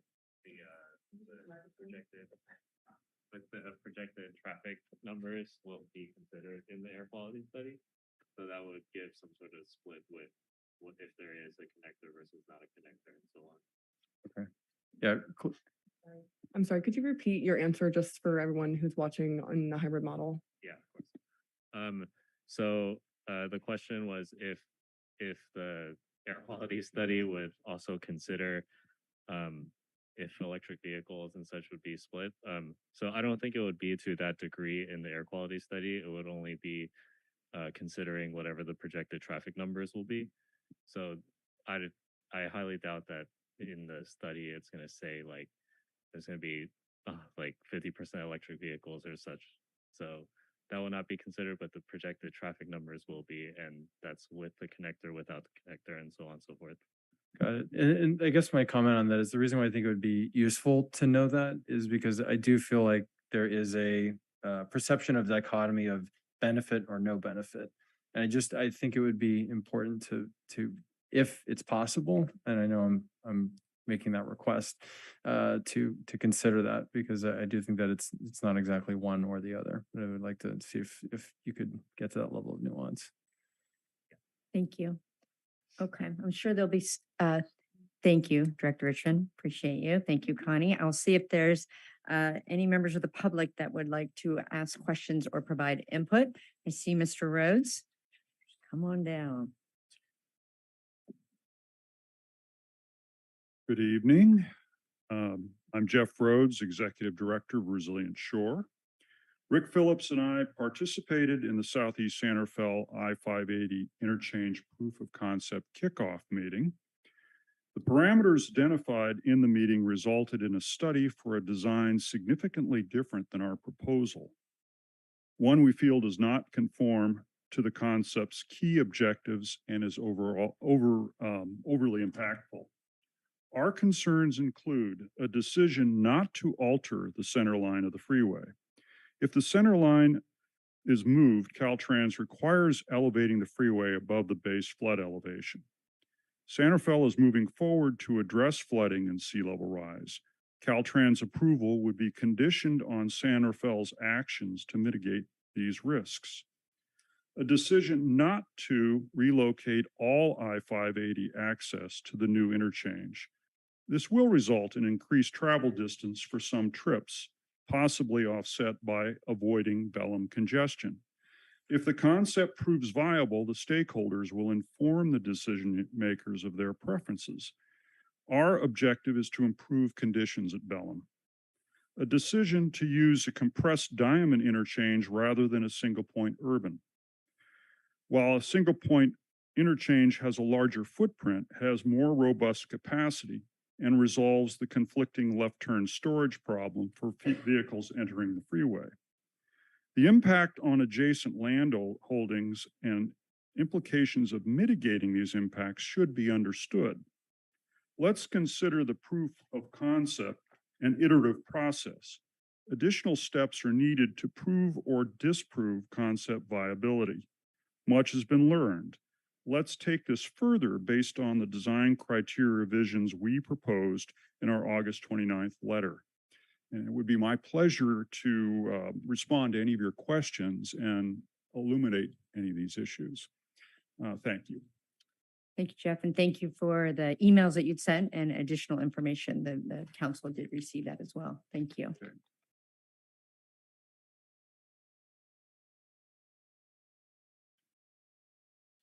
Good evening, council members. My name is Evan Cross. I'm resident of Mill Valley, planning commissioner there. I'm an architect, planner, the president of MERN FC. I wear many hats and got involved with the Canal Alliance many years ago, looking at the situation in their area. And in terms of, we've just started a new program now with the Canal FC soccer club for kids to get out and play in the area. And in studying the situation for the potential for field improvements, we worked with the Park and Recs Department, a variety of things. What was painfully obvious to us is the torn fabric in that area. What the freeway did many, many years ago, unanticipated. And about a year ago, after working with Omar, by the way, Omar, head of the Canal Alliance, would have been here tonight, but it's his birthday, so he had other plans. But we've had a wonderful time working on this. About a year ago, I had a fortuitous meeting with Rodney Slater, former Secretary of Transportation, and also the head of FHWA. And we showed him some of the ideas and concepts that we were looking at in this area. And he said, this is exactly the place where you can do good, to repair the community, to relieve congestion, to reunite the fabric. We've been studying it. I have a bunch of exhibits that I'd like to submit and get you to look at. I would like to point out that the notion that concerns me the most is that, and you have already hinted on it in many different capacities, this is a monumental problem. It is not a single one bucket here, or one bucket there, this gets figured out, then this. It has to be thought of holistically. You have to look at what happens when you reunite the two sides of the freeways and what that means for ingress and egress, and what that means for kids on their way to school and from school, or to a soccer field, which is sort of where I got started with all this. So if I can submit these just for you guys to have, I'd be happy to answer any questions. Thank you, Evan. Anyone else in the chambers want to comment on this item? Okay, not seeing anyone. Madam City Clerk, is there anyone virtually who'd like to comment on this item? Yes, I do see some hands raised. Good evening. This is Bill Carney. And you've gotten a letter from Sustainable San. Yes, we did. I'm sorry, that was, I accidentally. Oh, I thought it was a question. Yes, No, we did. sorry, get a Bill letter. Carney, I accidentally cut you off. Okay. Here we go. I'm back.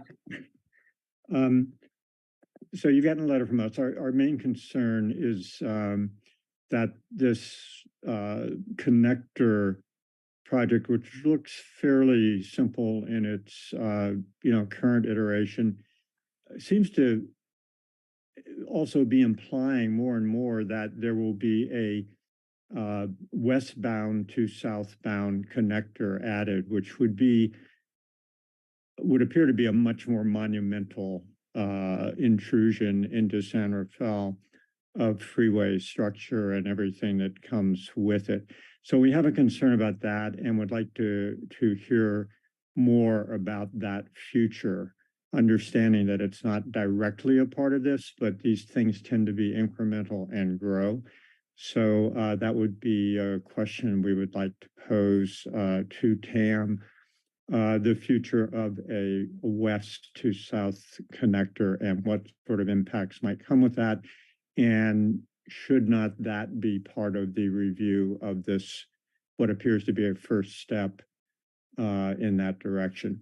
We have wondered all along whether further landscape improvements of Sir Francis Drake between the two freeways would not serve the commuter audience here, which is primarily going to Southern Marin or to and from Southern Marin, and doesn't really involve San Rafael.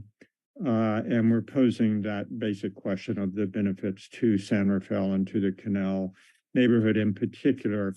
And then just finally, we're quite concerned that all of this take place within the context of comprehensive planning for the canal, particularly adaptation to sea level rise planning and along this stretch of 580. Thank you. Thank you. And I'll say that we did forward your letter to TAM, so they do have it. And I see hands nodding your head. Yep. I see no other hands raised. I'll give everyone a couple seconds and also just remind you that you can use the raise hand feature to raise your hand. I see no public comment.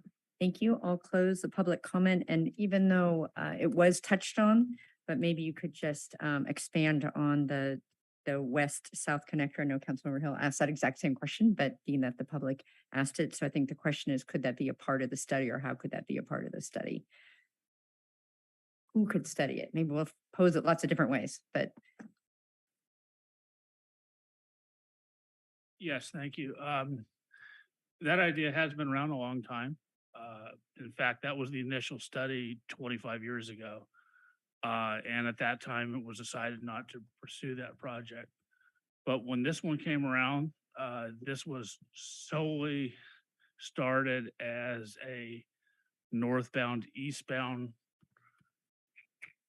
connector project. And the only criteria we have associated with it right now for the westbound to southbound is to make sure whatever we do will allow that to happen at some date, whenever that might be. But we're not going any more than that at this time. Okay, that's a clear answer. Thank you. Okay, so I will bring it back to the council for just closing comments. I mean, this is an information item. There's not a decision being made, but it is, we'll be accepting the report, it looks like, but wanted to give input, and I'll start with the Vice Mayor. Any additional comments? I don't want to oversimplify because this is so not simple. It appears that the options of the alternatives, the farther away from Bellum, the more expensive it gets. Is that a real simple? Yes, and that's because you need more structure. Right. Basically is why. Right. Okay. So, so then if we're talking about looking at a holistic project in terms of the impact of the residents in the canal and the concentration, even though the alternative from a cost perspective might be lower cost, it could have more detrimental impact to that community or congestion. Well, those are things that will be evaluated. There's also an environmental justice section in the environmental document, which will go into those types of issues for the various alternatives. Okay. All right. Thank you. Thank you, Connie. Do you have any other comments? No? Okay. Thank you. Councilmember Hill. Thank you, Mayor, and thank you, Transportation Authority Marin, for coming today to walk us through this. This was about a year ago. I think a couple of things I'll highlight that we've all heard, which is I think that the word holistic comes to my mind. This is clearly a project that has been funded. RM3 funds are very specific, is what I've heard. To that end, and I appreciate the intention of creating community engagement opportunity. I think as we continue to go forward in good faith, I'd love to make sure we're hearing how that community engagement is going. I will underscore a request I made earlier that when it does come time for environmental impact and traffic study, as much nuance as we can bring in. I know you're going to have to model a lot of different scenarios, but I do think it is going to be important for us to consider 10, 20 years out, what the blend of electric vehicles will be, because I don't think it's going to be the exact same as today. So I appreciate that consideration. Thank you. Thank you. Councilmember Bushy. Just in summary, this project remains a very significant matter for San Rafael. It will have a big impact on the entire of San Rafael, from the regional traffic moving hopefully seamlessly and efficiently through San Rafael, but more importantly to our neighborhoods that surround this this future interconnection, and the aesthetic impacts of all of the concrete that's going to get poured for even the smaller of these options. And I know the process that you're about to embark on with all of these studies can become overly wrapped up in the details and the technical aspects of the studies, but please keep in mind a broader look at what this project means to San Rafael, and keep and look at it through the lens of a community that is having a significant structure built in its midst. And we look forward to hearing from you again as the project proceeds. Thank you. Councilmember Yorenz Gulati. Yes, again, I wanted to thank you for being here today. Really thank you for everything you are funding. Like the community-based transportation plan is going to be amazing in the community. You know, the other one that we are talking about with the land is going to be incredible. I'm a big fan of TAM. And I am really sorry that this is a wrinkle for me, because I really don't see the benefits for San Rafael. I feel that in the 4 options that you are presenting, the one that is more to the left is not really going to make a difference on 101, where the traffic is going to be even worse than it is right now. If you look at the one on the right, there's going to be, you know, like we are talking about concrete. I mean, we are talking about like huge structures. I think in 20 years, I think in 40 years, maybe we'll have like flying cars. I don't know. But I'm thinking we're just building something really ugly. And I don't see how it's going to help. When I think about, again, like the interconnections, I try to, you know, I have the good guy and the bad guy in my brain going like, okay, but they are going to, you know, have now like a direct freeway from 101 that is not going to go through Bellam. But then I think, what about all the cars that they are going from 101 to the Richmond Bridge that is already backed up? How are you going to, you know, release that? So I'm just thinking of all the situations. And then I think about the neighborhood. I think about the canal. I think about Brethard. I think about the businesses there.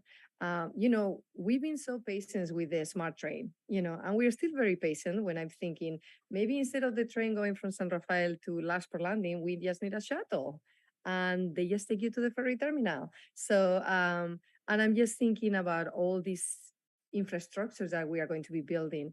I invite all of you to go to the area and see who's walking there, because in the canal, a lot of people are walking in the streets. You know, you have the moms with the strollers, you have the kids going, and we are talking about building more bridges, you know, that everybody will have to go under.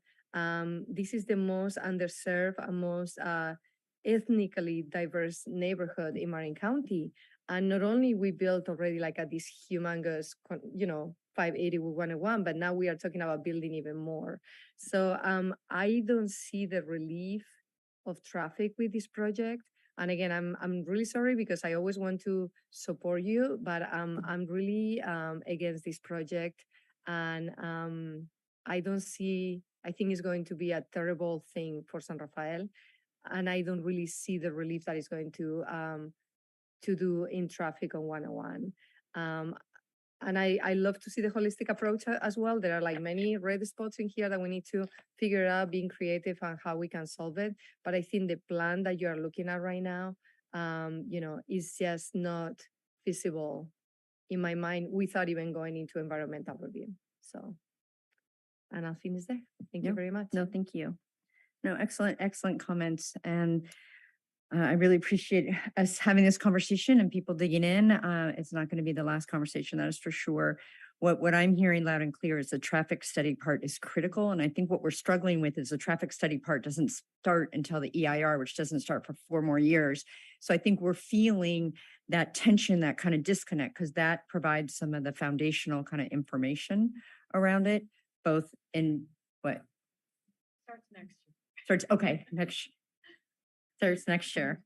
But I think that will be really, that will hopefully mitigate some of the fears that we have, because I think we're all making assumptions on who will or will not be helped by this project. So I feel a little bit like we're asking to weigh in on something where we don't have complete information, and we really, really need the traffic studies. So that loud and clear. And the environmental justice piece, that's new in terms of the CEQA process. And I'm really curious, and I'll be looking forward to seeing, what does that really mean? It sounds great, but how does that actually manifest in terms of the CEQA document? And as you heard from the group, I mean, from my colleagues, if we can continue to seek out the smaller projects that I know we're doing at the city as well to relieve congestion, we're not just going to sit back, we're going to continue to try to do those. And I'm fully supportive of that, be it on the Larkspur side, be it on adding us whatever in 101, but really continuing to have those kind of intermediary steps, as it were, that will help the situation. And then finally, I do want to recognize that there is a memorandum of understanding, an MOU with TAM, with the city, and is Caltrans a part of that too? I can't remember. I think they're the third agency. I don't know if they're fourth. So we are definitely, when I say we're in it together, we actually really are in it together, because the MOU does require that we stay on the same page as we go forward. So thank you, Tam, for coming this evening. We really appreciate you being here, and we look forward to more community input as this unfolds. So thank you so much. With that, it looks like it's a report we're asking to be accepted. Is there a motion? I move that we accept the report. Thank you. Is there a second? I'll second. Moved and seconded. Roll call, please. Councilmember Bushy. Aye. Councilmember Hill. Aye. Vice Mayor Kurtz. Aye. Councilmember Yadend Galati. No. Mayor Kate. Aye. That motion carries 4-1. Thank you so much. I'll give you a moment to run out before our last agenda item. Oh, 2. And turn the page. Okay. So item, public hearing for item, let's see, would be something B. We are on 7B. It's the San Rafael Cannabis Industry Tax Rate Setting. And I see Bernadette and Claire here.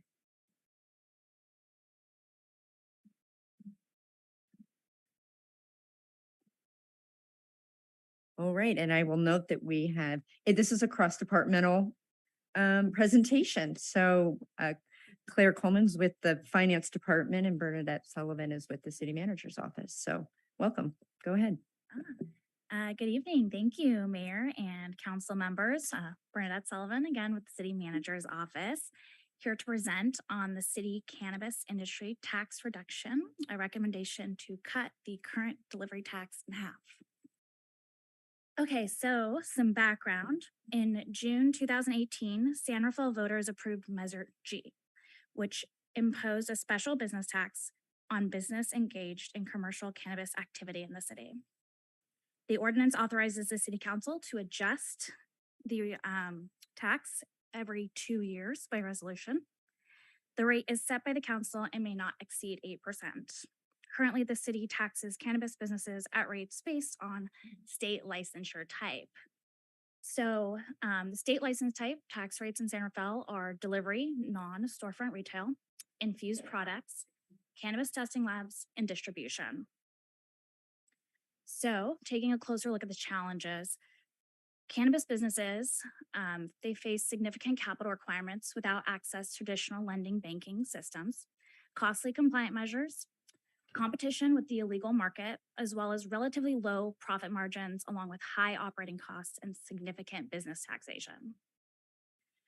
So taking a closer look at the taxes, and I think it's really important here to highlight that cannabis businesses also pay federal income taxes, but are not eligible for most of the deductions that other businesses take. So when you're looking at this 28.25% number, they're going to actually be paying significantly higher taxes on top of that. So we have the City of San Rafael cannabis tax at 4%, combined sales and use tax, and the state cannabis excise tax. This is just kind of a comparison, how we compare to other cities. We wanted to give you a little bit of a look around to kind of how, basically, yeah, how we compare. Pause. It's all in the staff report. Yeah, I think it was in the Yeah. staff report. Yeah. Thank you. Okay, so the council's ad hoc cannabis subcommittee and staff evaluated several different scenarios. A reduction for all of the 4 business license types, different percentage reductions, delayed payment plan, and a tiered plan based on gross receipts. We modeled this scenario kind of off of what Oakland has done. So why delivery? San Rafael's cannabis delivery business currently pays the highest cannabis tax rate, and they're also experiencing the largest effects from the excise tax. After running all of the internal scenarios and getting input from the community partners, we found that the most impactful and immediate relief would be felt through a temporary cannabis tax relief, and that is again cutting that current tax in half for delivery businesses. So the potential fiscal impacts to services. The cannabis tax program costs about $150,000 to run annually. And then we also have $200,000 allocated to the alternative response team. So between those 2 programs, we're looking at a general fund subsidy of $100,000 annually. So staff recommendation, I think I've said it a couple of times, but the staff recommendation to council is to adopt the resolution setting a lower cannabis industry tax rate for delivery businesses from the period of January 1st, 2023 to December 31st, 2024.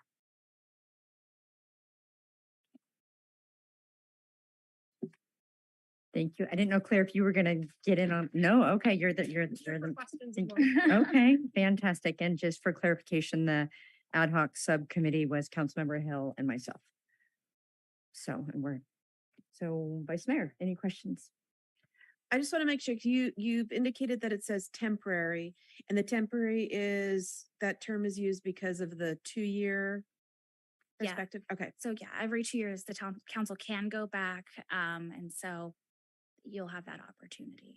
Okay. So this resolution would set that from January 1st of 2023. So beginning this January, and the term of that would conclude at the end of December 31st, 2024. So then at that point, the council would have the option to act to extend or make that tax rate permanent. Or another. And more of a Another history version. question, and I don't know, it's the excise tax that was established at the very beginning. And do we have any other industry, any other businesses that use an excise tax? So the state of California sets the excise tax. We can't control that. So the only piece that we can really control is this 4% tax. The state of California would mention did pass AB 195. And so the excise tax in the state of California will be going up. It'll be going from 15% to 19% in the year 2025. And Vice Mayor Kurtz, just to add on, it's a great question. If you were referring to like San Rafael businesses, we don't have any other businesses that have this kind of excise tax other than cannabis. Okay, great. Thank you. Thank you. Councilmember Hill. Thank you for the report. Just a point of clarification, in addition to the fact that cannabis businesses do not have access to traditional banking, they pay federal income tax, but have no ability to claim deductions. They also did not have access to PPP loans during the pandemic. Is that right? Yes, that's correct. And can you also confirm that in general, and it's difficult to characterize, but they also compete with unregulated distribution as well. Yes. Okay. Any other maybe factors that disadvantage this persona business? Or is that, or those are kind of the main I ones? think those are the major ones, really. Yeah, the illicit market, the high taxing, the high fees, and just not having access to those other traditional banking. Is it within our authority for the 2-year term to consider approaching it in a tiered manner? So I don't want to make it too complicated, but that we could, if we wanted to say overall hit 2%, we could start at 0, go to 1, 1.5, 2. I mean, we could basically tier it upwards of maybe 6 months at a time. I know that would make it complicated, but I'm just trying to think of a way to provide additional relief. I know it's temporary, but. Yeah, Councilmember Hill, I believe that you could do that because I think the Measure G says that you can't change it more frequently than every 2 years, but I think you could set it up and say, in this year it's going to be this, and this year it's going to be that. And then that everyone would know that's what the rates are for that 2-year period. Staff wasn't recommending that, and I know we talked about it a little bit at the ad hoc subcommittee because of the fact that we have other uses for these funds that are important to the city, and we're already, even with this recommendation, showing a general fund subsidy. So that was one of the reasons why we thought about but decided not to move forward with that. But I believe you technically could do that if that's what the council wishes to do. All right, thank you. Those are my questions. Thank you. So Councilmember Sculati. Yes, thank you. Thank you for the presentation. And I think you just answered the question that I had around the funding, the funds that we get from this tax, that the service can still be provided with the reduction.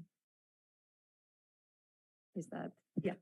Yes, because the bulk of paying for the program is the $150,000 that Bernadette pointed out. So there would still be those funds coming in. What it wouldn't pay for are the other things that we've been planning on and setting aside these funds for. Like the alternative response team is the main thing that we've talked to the city council about using these funds for. Great. Thank you. So that's what would require the general fund subsidy. Perfect. No other question. Thank you, Councilmember Bushy. I have a big picture question for you. What is the purpose of this tax reduction? What are you trying to achieve? We had community members, businesses come to us asking for relief. And so I think we got together to try and find a way to provide some relief by temporarily reducing the tax.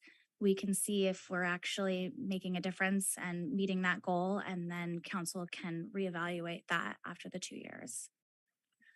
Well, I'm thinking about some text that the city manager used in his memo that everyone wants their taxes to be lowered. So, and I'm somewhat alarmed by the city manager's further report tonight that the state excise tax is going to go from 15 to 20% soon. 19. It might. It might. It will go up, but it will depend on, it's not a guarantee it'll be 19%. It'll depend on Department of Revenue estimates, but it will increase beginning in 2025. Right, and that increase is going to vastly swamp the decrease that we're talking about tonight. I guess I hope that our goal with this is to retain businesses and maintain viability in San Rafael, and to perhaps grow business. Pun not intended. But businesses in San Rafael, which then leads me to, I think that's your goal. Your goal is to retain businesses. I think there should be some sort of tracking or data collection activity over the next couple of years while this reduction is in place to show us how much we've collected under the reduced amount, what we would have to get input from businesses, hopefully saying, yes, because of this reduction, we're able to stay in San Rafael, and we're going to expand our business. And because the tax is lower here, you're actually going to end up with more. I think that's the goal that we would like to hear in the next couple of years. So I think as part of your of this adjustment, we should have some sort of monitoring function of the businesses and to understand ideally actions that they've taken because of this adjustment that we've made over time. Because it sounds like this might have to be something that we should be thinking very long term with this reduction, it sounds like. So that's my Councilmember Bushy, if I could just add on to that, I think you hit on a couple really big points for us as we were thinking about the reasons why, and particularly what's not working at the state and federal level around cannabis. And I think that there's so much that's not working at the state and federal level. And cannabis has been an important industry to the city of San Rafael as we look at different industries that we'd like to see expand. So the intent really is to see, during this period of time that is so difficult for cannabis businesses, and we're not seeing the reform happen at the state level that we'd like to see, is there something we can do during an interim period that would make a difference and would help them continue to exist and hopefully grow their businesses in San Rafael? I'm really hopeful that at some point we do see those reforms happen at the state and federal level. And this is trying to be an interim measure to bridge that gap, or at least provide some relief to support our local businesses in this program that we're trying to develop. very good. And as usual, farsighted. Thank you. I don't have any questions, and I'm gratified to see that there are folks here in the audience I know who want to approach and maybe help answer some of the questions that Councilmember Bushy. We were approached by people in the industry saying we are suffering for all these different reasons that the city manager just said so clearly. And we'd love to hear from you if you have any public comment you'd like to make.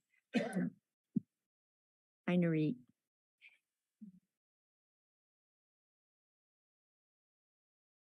Hello. First of all, you did an incredible job on your presentation, so thank you. Good evening, Madam Mayor and City Council. It's been really nice to be back in here since COVID. I just first want to thank everybody for everything you have done for the cannabis industry and have really led the way here in the county, and for discussing this pressing issue on the tax reduction tonight. The truth is that we cannot continue to pay 4% or our businesses will collapse. And it's really sad reality that we're facing. The layers of taxation are basically killing us, from federal, state, local, excise, and sales. It's turning into a bundle of about 70% tax. And with our zero ability to write anything off because of 280E, it's just not working. And I do understand that this is a bigger issue with state and federal reform that we need. But we do also know that San Rafael is our immediate relief option here, and all of the surrounding cities from San Francisco, Sonoma, Alameda, Cloverdale have all either suspended or reduced it. So we're really keeping our fingers crossed tonight that you guys will push this forward and give us a reduction. By doing so, you'll ensure long-term success for the cannabis industry here, which I know you want, Mary Beth. Thank you. So with the current model, our future business is basically uncertain and unstable. And to kind of repeat what Mr. Hill said tonight, cannabis industry, we were deemed essential, which was amazing, but we did not qualify for PPP loans, any COVID relief grants, tax relief from the state, or really any relief at all. And then to come into the current market, we are with sky high inflation. We're delivery companies, so our gas prices have completely skyrocketed. So yeah, we've just been paying a premium already for our rent, our insurance, our security, our bank accounts. And then on top of that, with the inflation happening, it's just becoming overwhelming. I know my time just ran up. That's okay. If you have any other closing comments.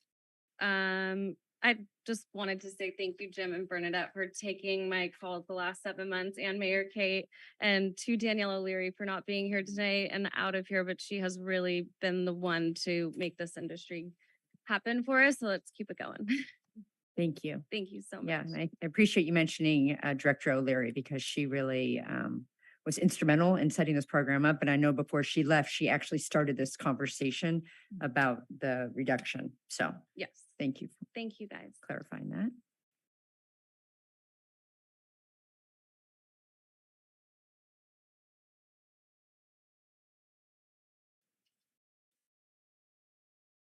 Good evening.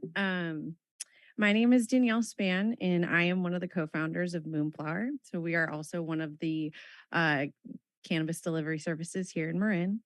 We're a family-owned business, and we put our blood, sweat, and tears into doing something we love and are deeply passionate about sharing with our community. While I express gratitude and appreciation for being able to do what we love, being an operator in this legal industry has been no easy feat, let alone being able to survive and keep our business afloat during this last year.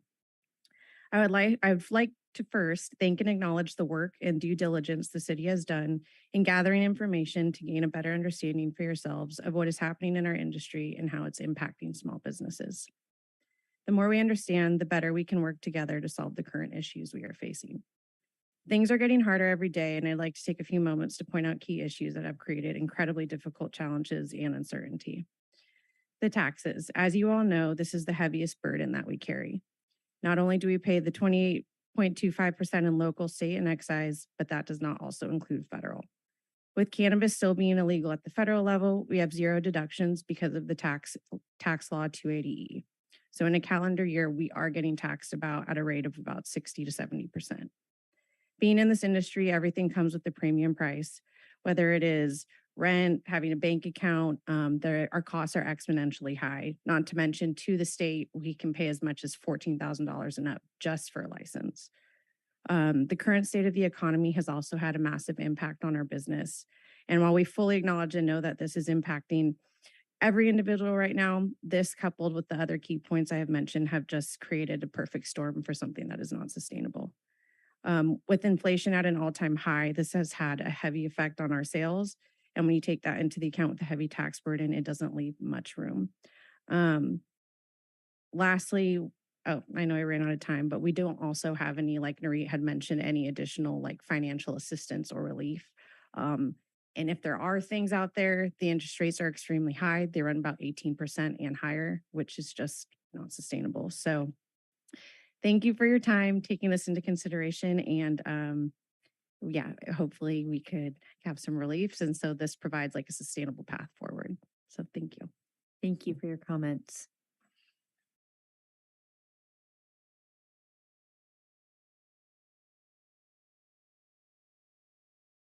Hi, good evening, San Rafael City Council, Mayor Kate. It's so nice to be here. My name is Monica Gray Fong. I am the co-owner with my husband of Nice Guys Delivery. And thank you again for the staff report. That was incredible. And I just wanted to give a couple numbers. Actually, we just submitted our Q3 tax return for San Rafael. And I added up ever since we've been here in 2018, so 5 years of being licensed in San Rafael, we have actually provided we hit the $1 million mark for what we've actually given to San Rafael with the tax numbers. And so $1 million, we did it. But, you know, we definitely are struggling, as Narit and Danielle just said. I actually also rounded up how many employees we've employed over the last 5 years of being licensed, and we've hit over 100 employees that we've employed at Nice Guys Delivery. We currently have 42 employees that are employed with us. So it's not only affecting our businesses in the sense that we're really struggling, it's affecting the people that work for us. So we provide health insurance. We have 401ks for our employees, and it's become to the point where we're scraping to pay our employees at this point. So yeah, it's 22% off of cost of goods that we owe to the IRS. Again, COVID hit us. We were essential, and it was hit the ground running. We had to staff up. We had to buy more cars. We had to do all of these things and built our infrastructure. We had the pleasure to have Mayor Kate to our facility. We beefed up security. We've actually been broken into twice over the past couple of years. So it's not only just, a security issue for us.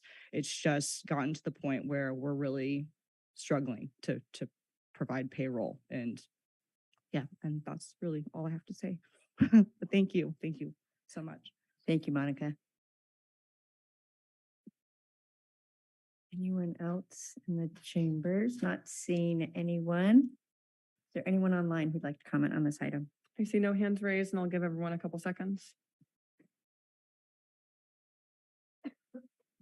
I see no public comment. Thank you. I will close the public comment and bring it back to the council for comments and ultimately a motion. Vice Mayor Kurtz. Yeah, I'd like to commend all the business owners who've had the courage to go forward with this industry and this business where there are so many right now in the black market. And it's really commendable. I mean, and it's super difficult. And we know consumer behavior. Consumer behavior will go to the black market, go to the cheapest thing. That's just consumer behavior. So really appreciate the work and the contribution you are providing to San Rafael. Absolutely support the reduction in the excise tax. I think it's in the staff recommendation. It is definitely where we need to go. It is an industry that needs a lot of work to sort of course correct, because there's so many areas that in one sense it's trying to be treated as a general business industry like every other industry, and then on the other side it's not. So keep going with it. I mean, it's hard. Super hard, but I really appreciate all the work that everyone is trying to do and appreciate staff bringing forward the recommendation in the situation. So thank you. Thank you, Vice Mayor. Councilmember Bushy. I concur with the Vice Mayor. Thank you. Councilmember Hill. Yes, I'm ready to support this proposal from staff. In the bigger picture, cannabis was made illegal in the early 1970s. It's been almost 50 years. California made it medically legal in 1996 and then recreationally legal in 2016. Where we've arrived is unsustainable for these businesses. I am proud that we have folks in our community that have the courage to continue, and I'm proud to do our part to make certain that they can continue on that journey. So thank you for your dedication. Thank you. Councilmember Yerens-Gulati. Yes, I also wanted to echo the sentiment. Really appreciate that you choose San Rafael as a place to be and all the contributions that you do for all the community. We definitely want to have these regulated, and really appreciate the staff for being, what do you say, receptive of, the challenges that you are facing. So thank you for the proposal, and I'll be definitely supporting that. So best of luck. Mm-hmm. Thank you. And I will concur. Thank you, staff, Bernadette and Claire. There was a lot of number crunching that went behind. We really had to know and understand with this reduction what the impact would be on the city. And you spent a lot of time and made it look like a straightforward report, but I know that you spent a lot of time getting to that. So thank you. And thank you, the three of you that it came down. Really appreciate your willingness, as Councilmember Hill said, to enter into this industry. San Rafael recognizes this as a growing industry. When you said 2016, it's still, it's still growing, really. And Monica, I really did enjoy the tour of the facility. It actually helped me to understand the business in a way that I just didn't when you read a piece of paper, like the oh my gosh, the safe, and all the security measures and the way that the delivery drivers connect with the deliveries that they need to put out. I mean, I was blown away about the technological achievements that have had to come together, and especially with COVID, you guys really hit the ground running. So we want you to succeed. Obviously, this is a legal product. It is obviously there's a market for this product, and we want to help enable you to succeed. What I'd like to do is to commit to helping to get reform at the state level when I look at those numbers. So I would love to sit down outside this meeting and get your laundry list of, okay, Kate, when you go and talk to them, these are the things you need to ask for, because I'm not well versed enough. But there has to be advocacy. The numbers are just out of whack. And the federal, that's, I think, a bigger lift, but I do think we have great relationships with our state representatives and we need to start having that conversation. So commit to doing that. And like my colleagues, I do support this recommendation. So with that, we'll make it official and have a motion. How about my subcommittee Yes. colleague? I move that we adopt resolution setting lower cannabis industry tax rates for cannabis delivery businesses for the period of January 1st, 2023 through December 31st, 2024. I'll second. Moved and second and roll call, please. Councilmember Bushy. Aye. Councilmember Hill. Aye. Vice Mayor Kurtz. Aye. Councilmember Yada Scalati. Aye. Mayor Kate. Aye, that motion carries 5-0. Good luck, good luck. And switching gears like we like to do at the city council, now we're going to the update to the unrepresented executive management salary schedule.